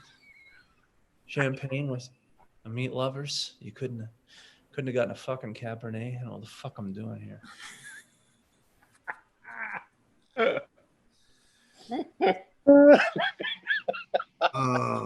Well, he kills her too. This is like a horror action hybrid film, and I'm loving it to death at this point. I loved it. Great. I loved it to death as a kid. I loved it now. It is one of the first. I put up there with the Terminator as far as action horror elements combining. I mean, intertwining. It's so. And I saw this before I actually knew what a horror movie was. I mean, I saw this, like I said, when I first saw this movie, it scared the bejesus out of me. That opening scene stuck with me for, like I said, it's been a while since I've seen it, but when I started watching it, I knew that opening scene almost beat for beat. And I like the fact that they were able to cross the genre. Now knowing what I know as a film enthusiast, it's really well done. It really is. Speaking of horror flicks, were y'all aware that Freddy Krueger has nightmares about Chuck Norris? I've heard that. It tracks. It makes sense if you think about it. Did y'all know, while I'm on this train of thought, Chuck Norris's cowboy boots are made from real cowboys? That's a lie. That's truly terrifying. That's a lie. Hang on a second. Look at the doctor chugging that beer.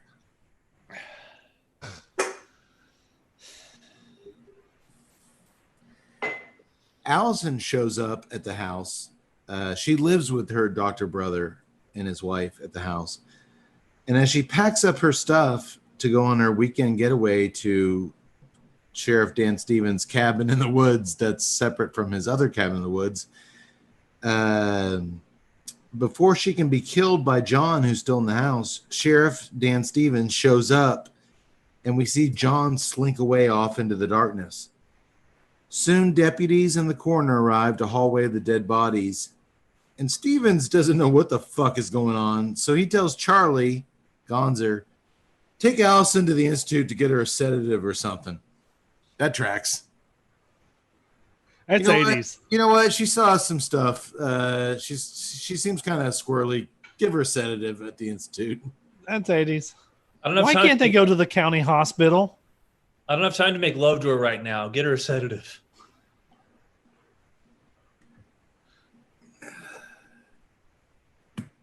Chuck Norris's penis is classified as a sedative in 48 continental states. I made up that Chuck Norris joke just now. I don't really think that's a Chuck Norris joke, but we'll go with it. He's not going to come in here and get me, is he? He probably will. Oh, yeah. Just wait, he's outside. You're about to get an 82-year-old boot to the face. Try to drive away. There's a knocking at the door. Do I answer it? If he kicks the shit out of Cade, I'm doubling my investment. Woohoo! John John makes his way back to the Institute. It's the only place he knows, where Dr. Philip and Dr. Paul start to stitch up his bullet holes. I thought his bullet holes healed automatically. Why are they stitching them up? What if Because they haven't injected him with 40 billion more units. What if he tried He's to running kill low. What if he tried to kill somebody? Dr. Paul asks his boss. What if someone tried to kill him? Dr. Phil retorts. Phil is really an idiot. While stitching up these self-healing wounds. But just then, Philip is summoned to his office where Sheriff Stevens is waiting. He wants to know if there are any other crazy patients of Dr. Howman's like John Kirby who might be responsible for his murder. Dr. Phil promises to get the sheriff Dr. Howman's files first thing in the morning. Satisfied, Chuck Norris goes up to the examining room to comfort Allison. He promises her that everything's going to be okay. I'll take that promise. Yeah, I mean, Chuck says it. Did y'all know that on New Year's Eve of last year, Chuck Norris promised to lose 20 pounds? The next morning, he shaved off all his chest hair and smiled as he realized he lost 30 pounds.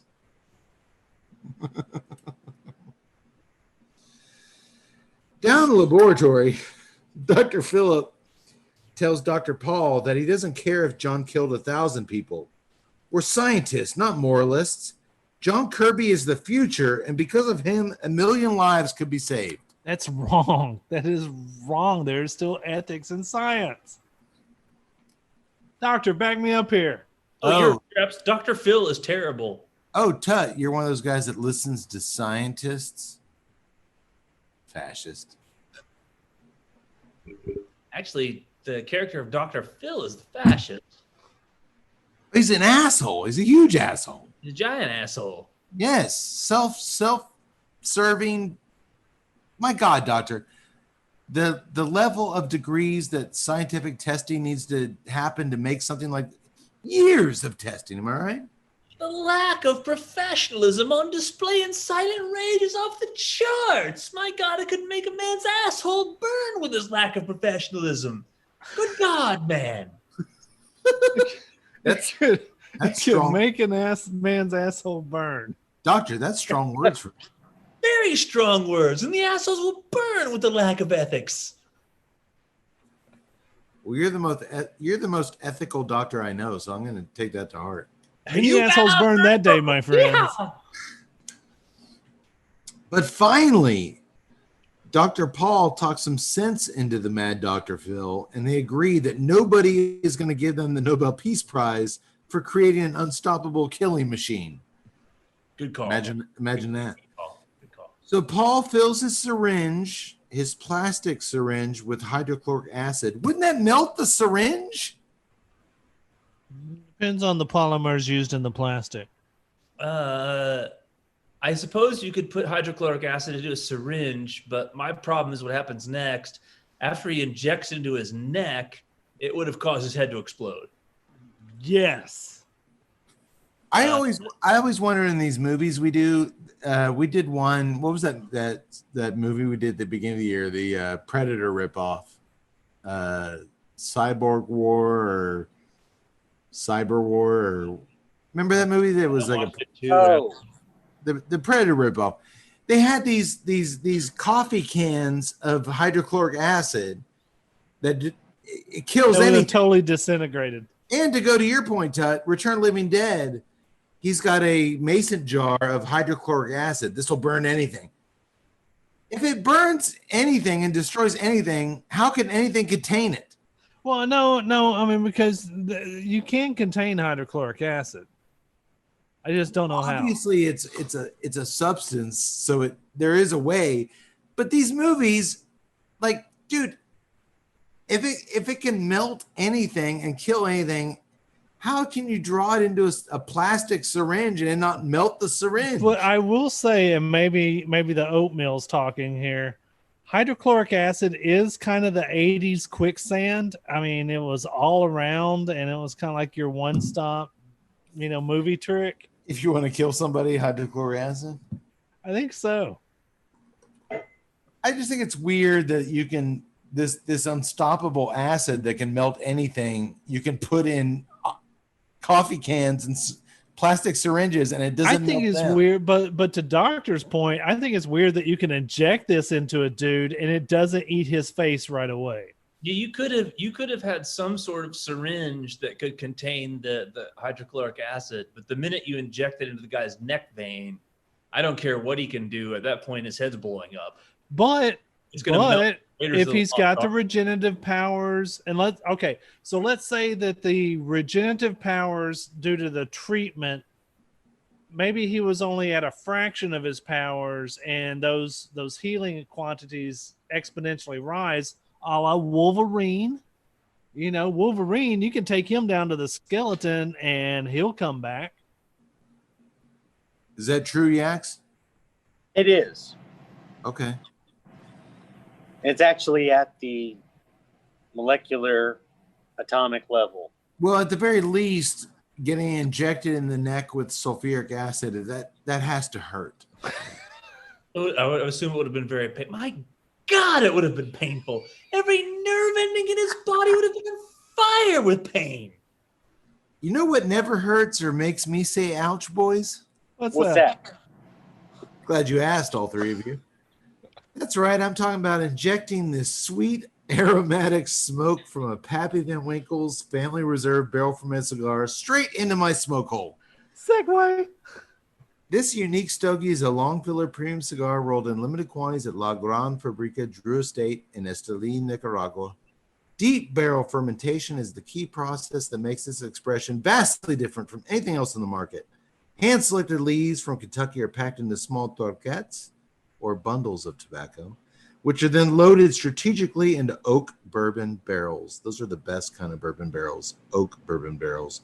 Water is then added, while immense pressure is applied to the torquettes via railroad jacks, not jumping jacks, not car jacks, not Wolfman jacks, not... Hey, why don't you go down and get some of that Pappy Van Winkle, all right? He's dead. May Wolfman Jack rest in peace. Railroad jacks. The tobacco is removed 2 to 3 times per year, shaken out, then repacked. The total process of fermentation takes 12 to 18 months, leaving a truly unique flavor profile and aroma. We have seen this done on site at the Louisiana Barn Smoker, Mark Ryan's farm. Mark Ryan, as JD has said, is the thing that should not be, in that he is awesome. And God will never make another guy like Mark Ryan. Oh, bless him. So when the barn smokers fire back up, you need to go and meet this guy because he's one of a kind. I like anything where you talk about a smoke hole. Now, I'll tell you what, I got to take 5. Yeah.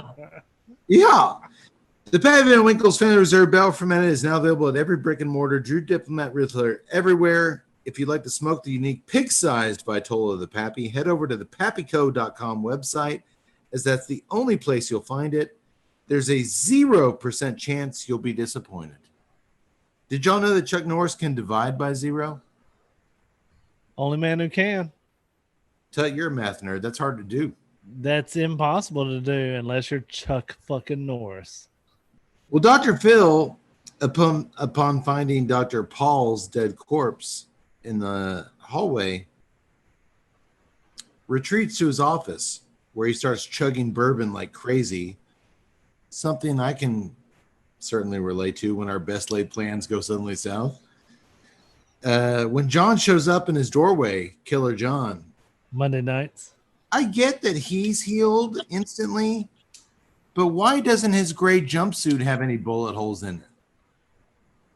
They got a new one. No, Well, it is the Institute. I'm sure they have just a plethora of jumpsuits. So he changed into a new jumpsuit. I thought the serum was so good that it actually healed the stitching on his gray jumpsuit. Hey, man, the doctor doesn't want his Nobel Peace Prize in a bloody old mechanic jumpsuit. That made no sense why his jumpsuit didn't have bullet holes, but okay. Dr. Phil stands up and embraces John, his beautiful creation. But John simply snaps the doctor's fucking neck and moves on. So and pause. Dr. Phil's dead. Okay, so I was actually of two minds of this scene because one, I mean, this is your evil mad scientist This is the guy who's caused all this mayhem. Maybe I wanted to see him, get tossed around a little bit, get jacked up a little bit. But I also like the fact that it was just, you know what? And we're done with you. All your best laid plans, all your Nobel Peace Prize, all your highfalutin plans, just, I'm done with you. And again, it made me think Mary Shelley. I loved it. I loved it. I love Stephen Keats' performance, but he ain't quite Colin Clive. I mean, it's that was the guy that played Dr. Frankenstein. The alcoholic played Dr. Frankenstein. But I loved it. I love how brief it is. He thinks he's going to say something. Kind of did too. Hand on his head. John puts his hand on his head, just crack. That's how it was over. Well, the thing is, when you create a mindless monster, it should be as simple as that. You're in my way. I don't like you because you're in my way. I'm going to just kill you. That's what it was when in Halloween. Michael never showed any kind of favor towards Loomis, his Dr. Frankenstein, if you will. I like this death scene. Quick, boom. I got to move on and kill more people. Dr. Phillip. We'll forget about Dr. Phillip. Deputy Charlie, who's in charge of watching over Allison in her recovery room, hears some commotion from out in the hallways, and when he goes out to check it out, John breaks his spine in a massive bear hug as Charlie screams for Allison to run for her life. Sayonara, Gonzer. And because you've done such a good job of setting this character up, making him lovable, making him laughable, I cared about it. I wanted Gonzer to live. I want him to go on and run that diner because he doesn't need to be in law enforcement. I want him to marry that big tittied biker, and running the diner would have been a good job. Tud, I think marrying that big tattooed tittied biker would be a bad move for Gonzer. I think it would. But he would have loved it so much. He would have had about 2 weeks of. Then let him. No, it would have been a year. He would have had a year of bliss. Well, 6 months of bliss, 6 months of bad. They'd have been divorced after a year. But I stand by my 2 weeks. No, man, let him make his own mistakes. Do you think he was still titty drunk when he died?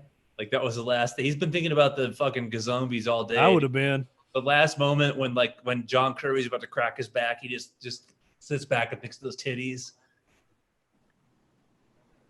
Well, Cade, we got to move on because, as you know, there's no crying in the breast milk. There's not. Spilt milk cries over Chuck Norris. Well, I cried over Gonzer. But you know what? He needed to die. We needed to have that weighty death here. So that worked for me. No. There's even a scene here where Allison tries desperately to summon an elevator, which is super slow, coming to her floor, which is very reminiscent of Halloween 2, Doctor. Which came out a year before in 1981 when Laurie's trying to escape the shape. This elevator scene was pure Halloween 2. So while she decides to flee up the staircase. Hey, quick question. Because of the production schedules of these movies. Yeah, it's hard to tell, Tud. Do you think it was influenced or no? It's a great question because when looking at this movie came out in the summer of '82. It was shot in the summer of '81, which is when H2 was released. So you really have to question whether or not Dr. H2 was released. Yeah, H2 was released in '81 when they were shooting Silent Rage. Yeah. Silent Rage is released in '82. They're shooting it in '81 when H2 is released. So it's a good question. They might not have seen any of that. Maybe, but it was very, very suspect. Because it's very. As she's hitting that button, I went straight to Halloween 2. So, well, as Allison flees up the staircase, Sheriff Stevens, Chuck fucking Norris, arrives back on the scene.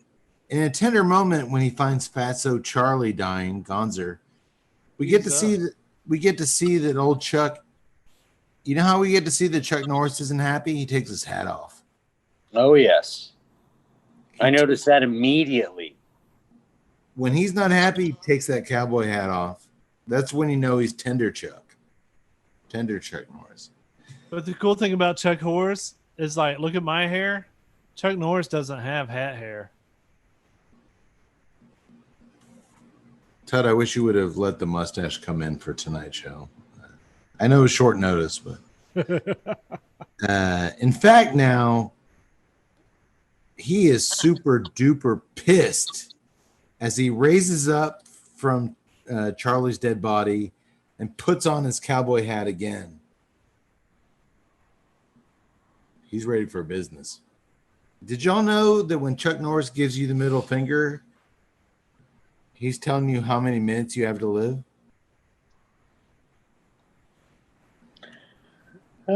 Chuck Norris can make a slinky go upstairs.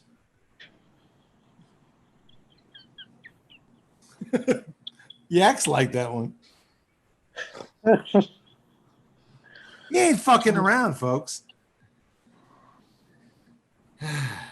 As Allison, trembling, continues to navigate the stairwell to continue to escape from John, he eventually finds her. But before he can strangle her to death, Sheriff Dan Stevens enters the room and fills him full of lead. Literally. John sees the clip. John soars. 45. It's not a clip, it's a revolver. Yeah. He soars out the 4th-story window, crumpling to the ground below. But when Chuck Norris approaches him down on the ground, John's eyes click open and he starts strangling him. Did y'all know that once, many years ago, Chuck Norris destroyed the periodic table because Chuck Norris only recognizes the element of surprise? Dak boy's laughing. Wait a minute. Chuck Norris style. Oh, God. Tut's taking off his hat. A lot of good they did him here, though, as a reinvigorated John surprised him. They wrestle on the ground until Allison takes the wheel of Chuck's Chevy Blazer and plows into John. Doctor, Halloween 4 style, sending him soaring off. But as Dan climbs into the Blazer and they speed off, John latches onto the bumper and manages to crawl into the cab. Also Halloween 4 style. Yes, it is. He wrestles with the sheriff briefly before both Dan and Allison leap out of the Blazer and send John and that magnificent vehicle tumbling over a cliff into flames. That's a good little action scene there. It really is. It's tightly directed. It looks good. John emerges from the wreckage encased in fire. Dude, Halloween 2 style. He's burning in fire, but he jumps in a nearby lake. Dan walks down to the water's edge, but when John once again emerges from the water unscathed, And he's got 5 million units of that super serum in his body. Again, I can remember young Tut watching this thing, and it scared the bejesus out of me. I was just, I watching it. This guy can't be years stopped. removed, and I remember this scene beat for beat. It's a great point, Tut, because I hadn't seen this in so long, but I remember watching this repeatedly as a kid, like less than 10 years old. Like that's when I saw it a couple of times. Was it, did you boys, was it an HBO film? Did you guys have HBO? I think so, yeah. God, Yeah. I don't remember that, or I don't know if we rented it in like 1983 or 84, but I remember seeing it a couple of times. And just, it was like, you kind of had this feeling, well, it's Chuck Norris, so he's going to win. But it was scary. Like, that dude was so scary that he just couldn't get stopped. Like, if anybody's going to stop, it's going to be Chuck Norris. But it was really, the whole thing was scary. Like, this guy can't get killed. Yeah. My guess is I might have seen it with either my uncle or my grandpa because they were big Chuck Norris guys. And so Like I said, it just is one of those things that just stuck with me. Well, Sheriff Dan wisely grabs Allison and takes off running. At this point, dude, Chuck Norris runs. That says something. This guy can't be stopped. I'm running. Just to get a better vantage point. There's some there's some situations that just cannot be resolved with roundhouse kicks. But fleeing is no use, as they aren't 10 feet away. They literally run like for a second before John has them cornered again on the beach. He's unstoppable, obviously. Did y'all know that Chuck Norris's tears cure Alzheimer's disease? Too bad he never cries. Doctor chugs his beer. John the sheriff fight it out vigorously on the beach, exchanging roundhouse kick for roundhouse kick. Finally, Chuck kicks the maniac down a well, and just like that, he tells Allison, "It's over. We're safe."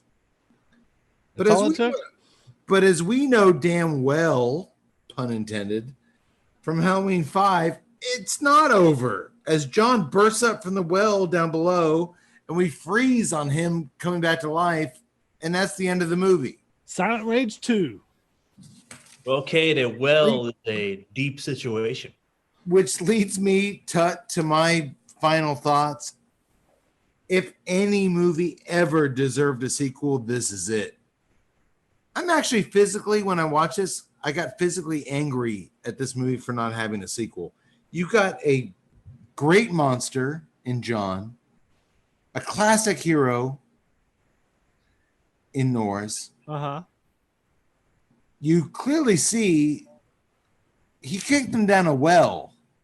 It was perfectly set up. Bullets don't kill this guy. A well's not going to kill this guy. There should have been Silent Rage 2, 3, 4, 5, 6, 7, 8.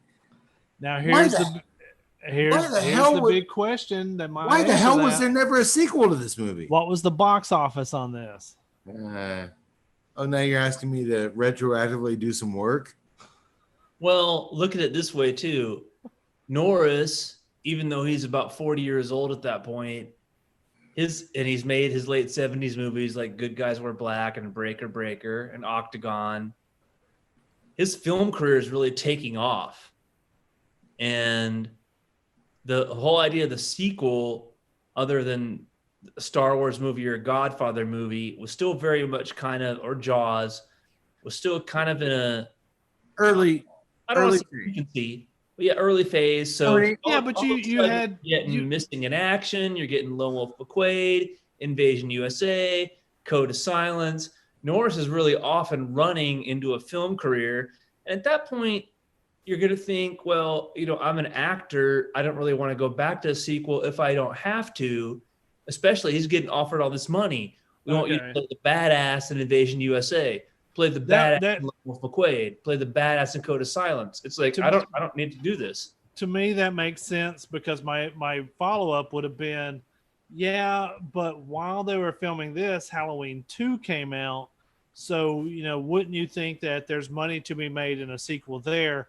But if you're getting offered all this other stuff, okay, I can understand you balking at that. Why end on John Kirby coming up out of the well for air and freeze on that as your last thing if you're not going to do something with it? Because they obviously planned for it.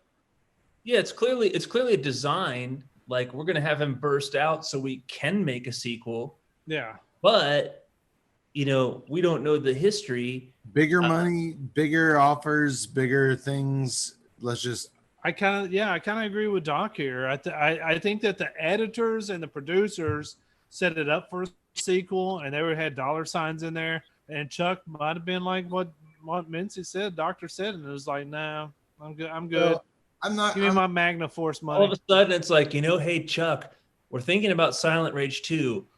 Well, I just got this giant paycheck offer to do a movie where I play a kick-ass cop with L.Q. Jones and David Carradine and get to make love to Barbara Carrera, you're going to have to pay me twice as much for SR2 because I'm going to do Lone Wolf McQuade. Oh, and then you're going to be in Invasion USA where you kick the fuck out of all the goddamn Russians in 1983 or 84 when we're at the height of the Cold War or the descent of it. Yeah. I'm going to take that paycheck, you know. I can see how it never came to fruition. You know, we'd have to ask Chuck Norris. I mean, who knows? I bet at 82 you can do Silent Rage 2 now. Yeah, but I'm thinking he just got. I want to direct Silent Rage 2 right now. Give me the. I actually want you to direct Silent Rage 2. I want to direct 80-year-old Chuck Norris in Silent Rage 2 right now. Well, you could have done. He would kick all of our asses. You could have done an H4 beginning, right? Like he's been comatose for 10 years. Even if you went back 10 years later, you're like, you know, John Kirby's been laying in the basement at some hospital for 10 years. But I just think that Norris, his career just took off and he became the Chuck Norris. I actually am curious though. What does anybody know the box office on this? No, and if somebody would spend 15 seconds on IMDb, they could find it. I'm not going to do it. But yeah, it just seemed like it was ripe for the pickings. But I'll give you that, Tut. The guy had a million bigger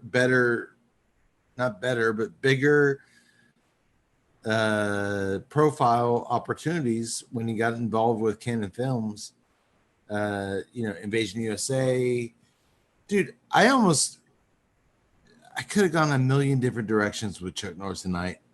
There was a movie Firewalker that he did, which I think was towards the end of Canon Films, where he and Lou Gossett Jr. were these adventurers searching for gold. Oh my God. I watched the first 30 minutes. It was gold. But we just did a Lou Gossett movie with Jaws 3, and I didn't think we need to revisit that. Dude, we've done 2 Anna Nicole Smith movies. Why can't we do 2 Lou Gossett movies? So here's to answer Tut's question. Here's the IMDb stats. Here's the IMDb stats, which we have to take with a grain of salt, but maybe not a real big one, right? Okay. Estimated budget, $4.5 million. Okay. Opening weekend and 4th of April, 1982. $3.6 million. Didn't get its budget back in one weekend. Cumulative gross, $10.5 million. It made its money back. Yeah, but not You enough aren't to get really Chuck on a hustle out sequel. to do one. If Chuck doubled his price, yeah. Oh, yeah, he's going up. He's going up every time. And when you watch Firewalker, which you should, and we might still do a show on it.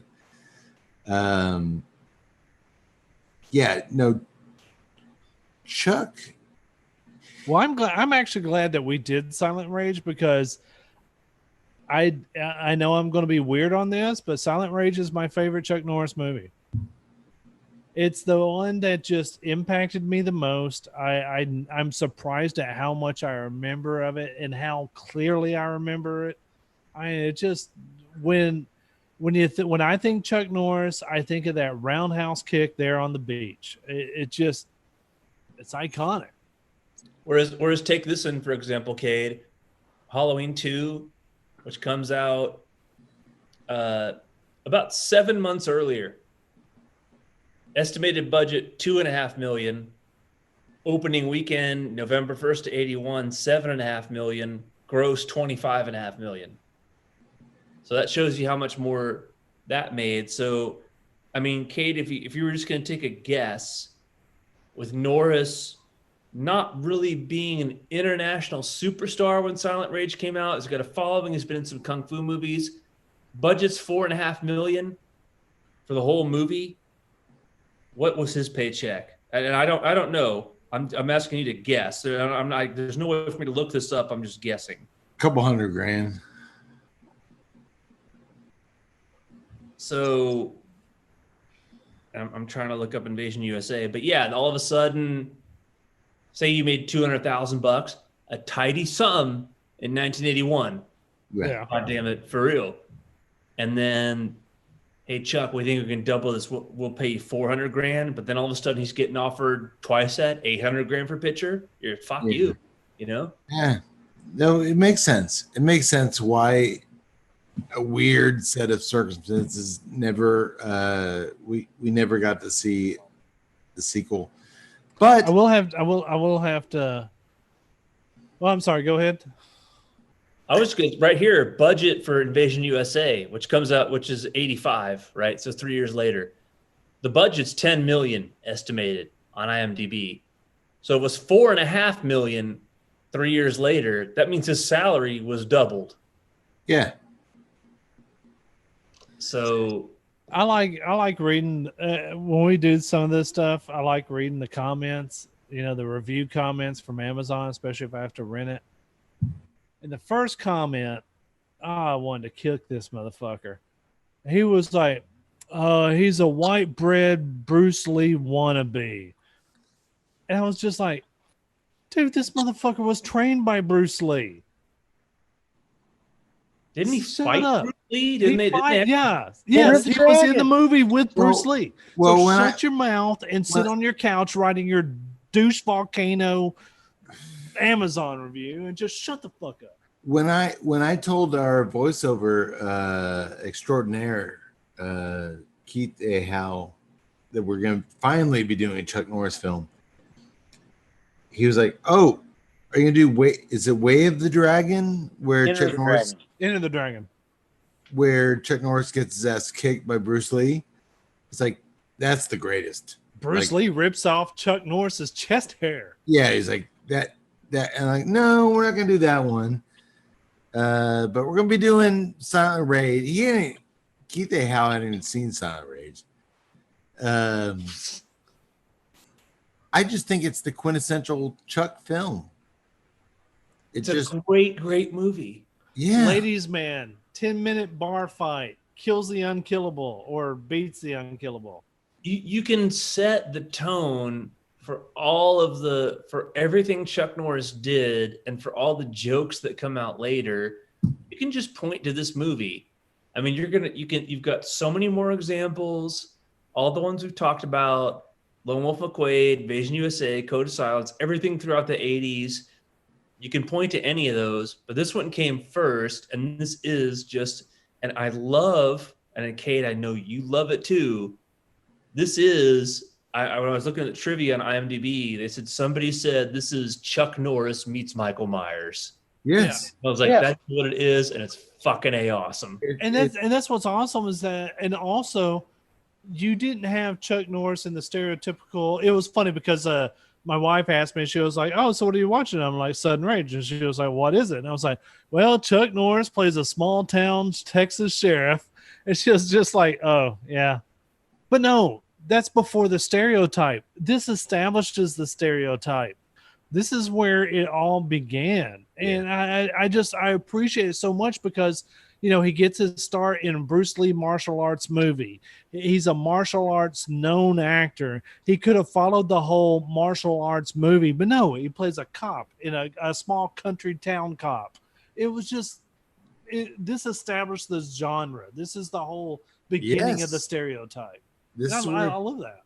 Yes, and I agree with you, Tut, 100%. This is where my love for Chuck began, and I always go back to this film, so that's why we did it.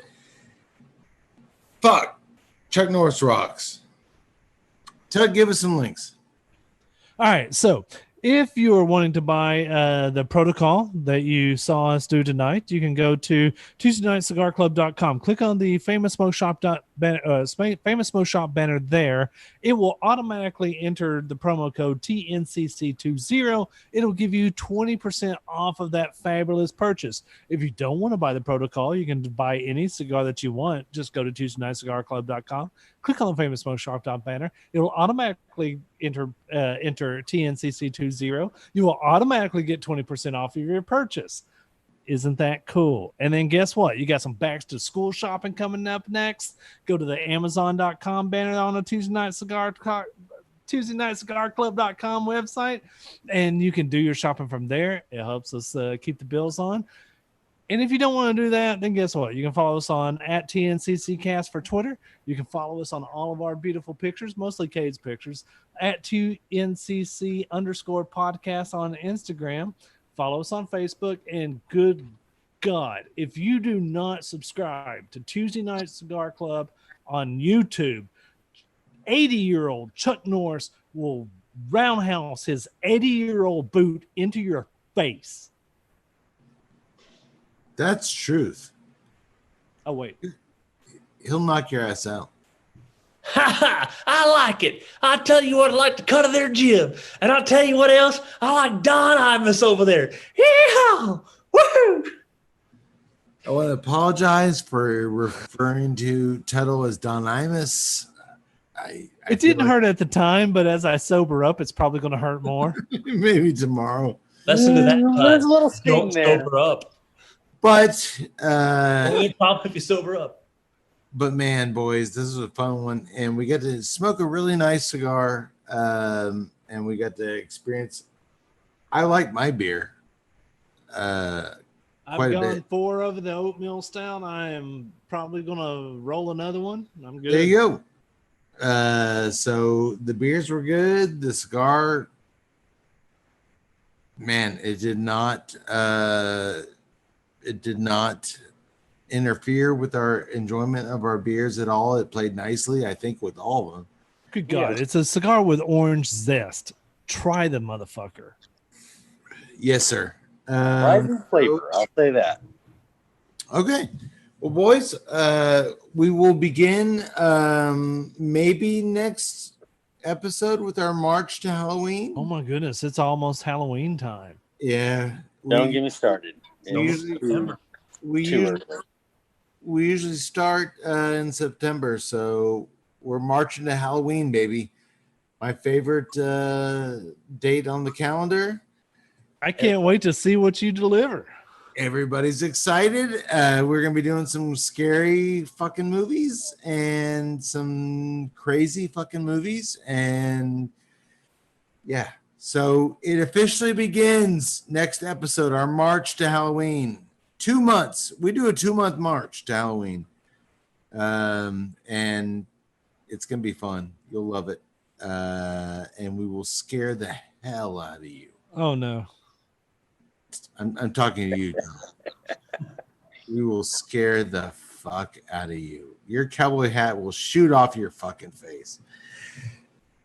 In the meantime, thank you for joining us, especially in these times. Hopefully we gave you, 2.5, 3 hours of brief break from the real world madness. May the wings of liberty never. Look at Tut. My God, he looks. Talk about some wings of liberty. He's got wings of liberty right there. Yeah, wings. Oh my, Jesus, God! Look at Tut. If you're not on YouTube, you're missing out on something special. Those are the wings of liberty. May the wings of liberty, and it never matters more than now, folks. Go out and vote. Make your voice count. This is what this fucking country was founded on. Was your fucking voice. So do it. Find a way to do it. And those wings, backtrack again. Make those wings of liberty never lose a feather. Ever. Ever, motherfuckers. We'll see you in 2 weeks. We love you. Thank you for supporting us. Six demon bag. Drink it. It's good for you. 6 demon bag. Sayonara, motherfuckers. We'll see you in 2 weeks. Jay Giles. Jay Giles Band. Which sucks, by the way. Go shut down. Ah! Ah! Ah! Woo! Woo! Woo! Woo!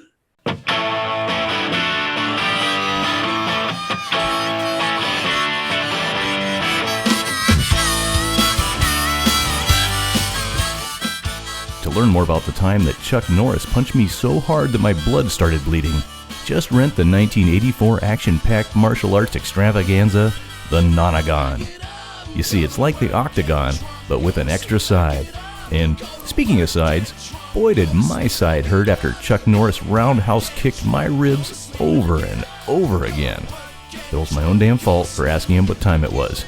You see, Chuck doesn't need to look at a clock to know what time it is. He just tells the clock what time it's supposed to be. Anywho, to learn more about the cigars enjoyed on tonight's episode, you can visit www.cubaracano.com. By the way, thinking about tonight's cigar, the Protocol Gold Themis, did you know Themis was the ancient Greek Titaness, who's often called the Lady of Good Counsel? She's the personification of divine order, fairness, law, natural law, and custom. Her main symbol is the scales of justice, tools that are used to remain balanced and pragmatic. I think we could all smoke a little more of that these days. For more on O'Brien's Irish Pub, the live music leader in Central Texas, please visit o'briensimple.com and download their free smartphone app, where you'll find full beer listings including over 40 on tap, menu information, and a calendar of upcoming live events. To listen and purchase music heard on tonight's program, check out www.fritzbeermusic.com. Thank you for listening to the Tuesday Night Cigar Club podcast. This is Keith A. Howell saying until next time, friends, unless we see you sooner at the pub.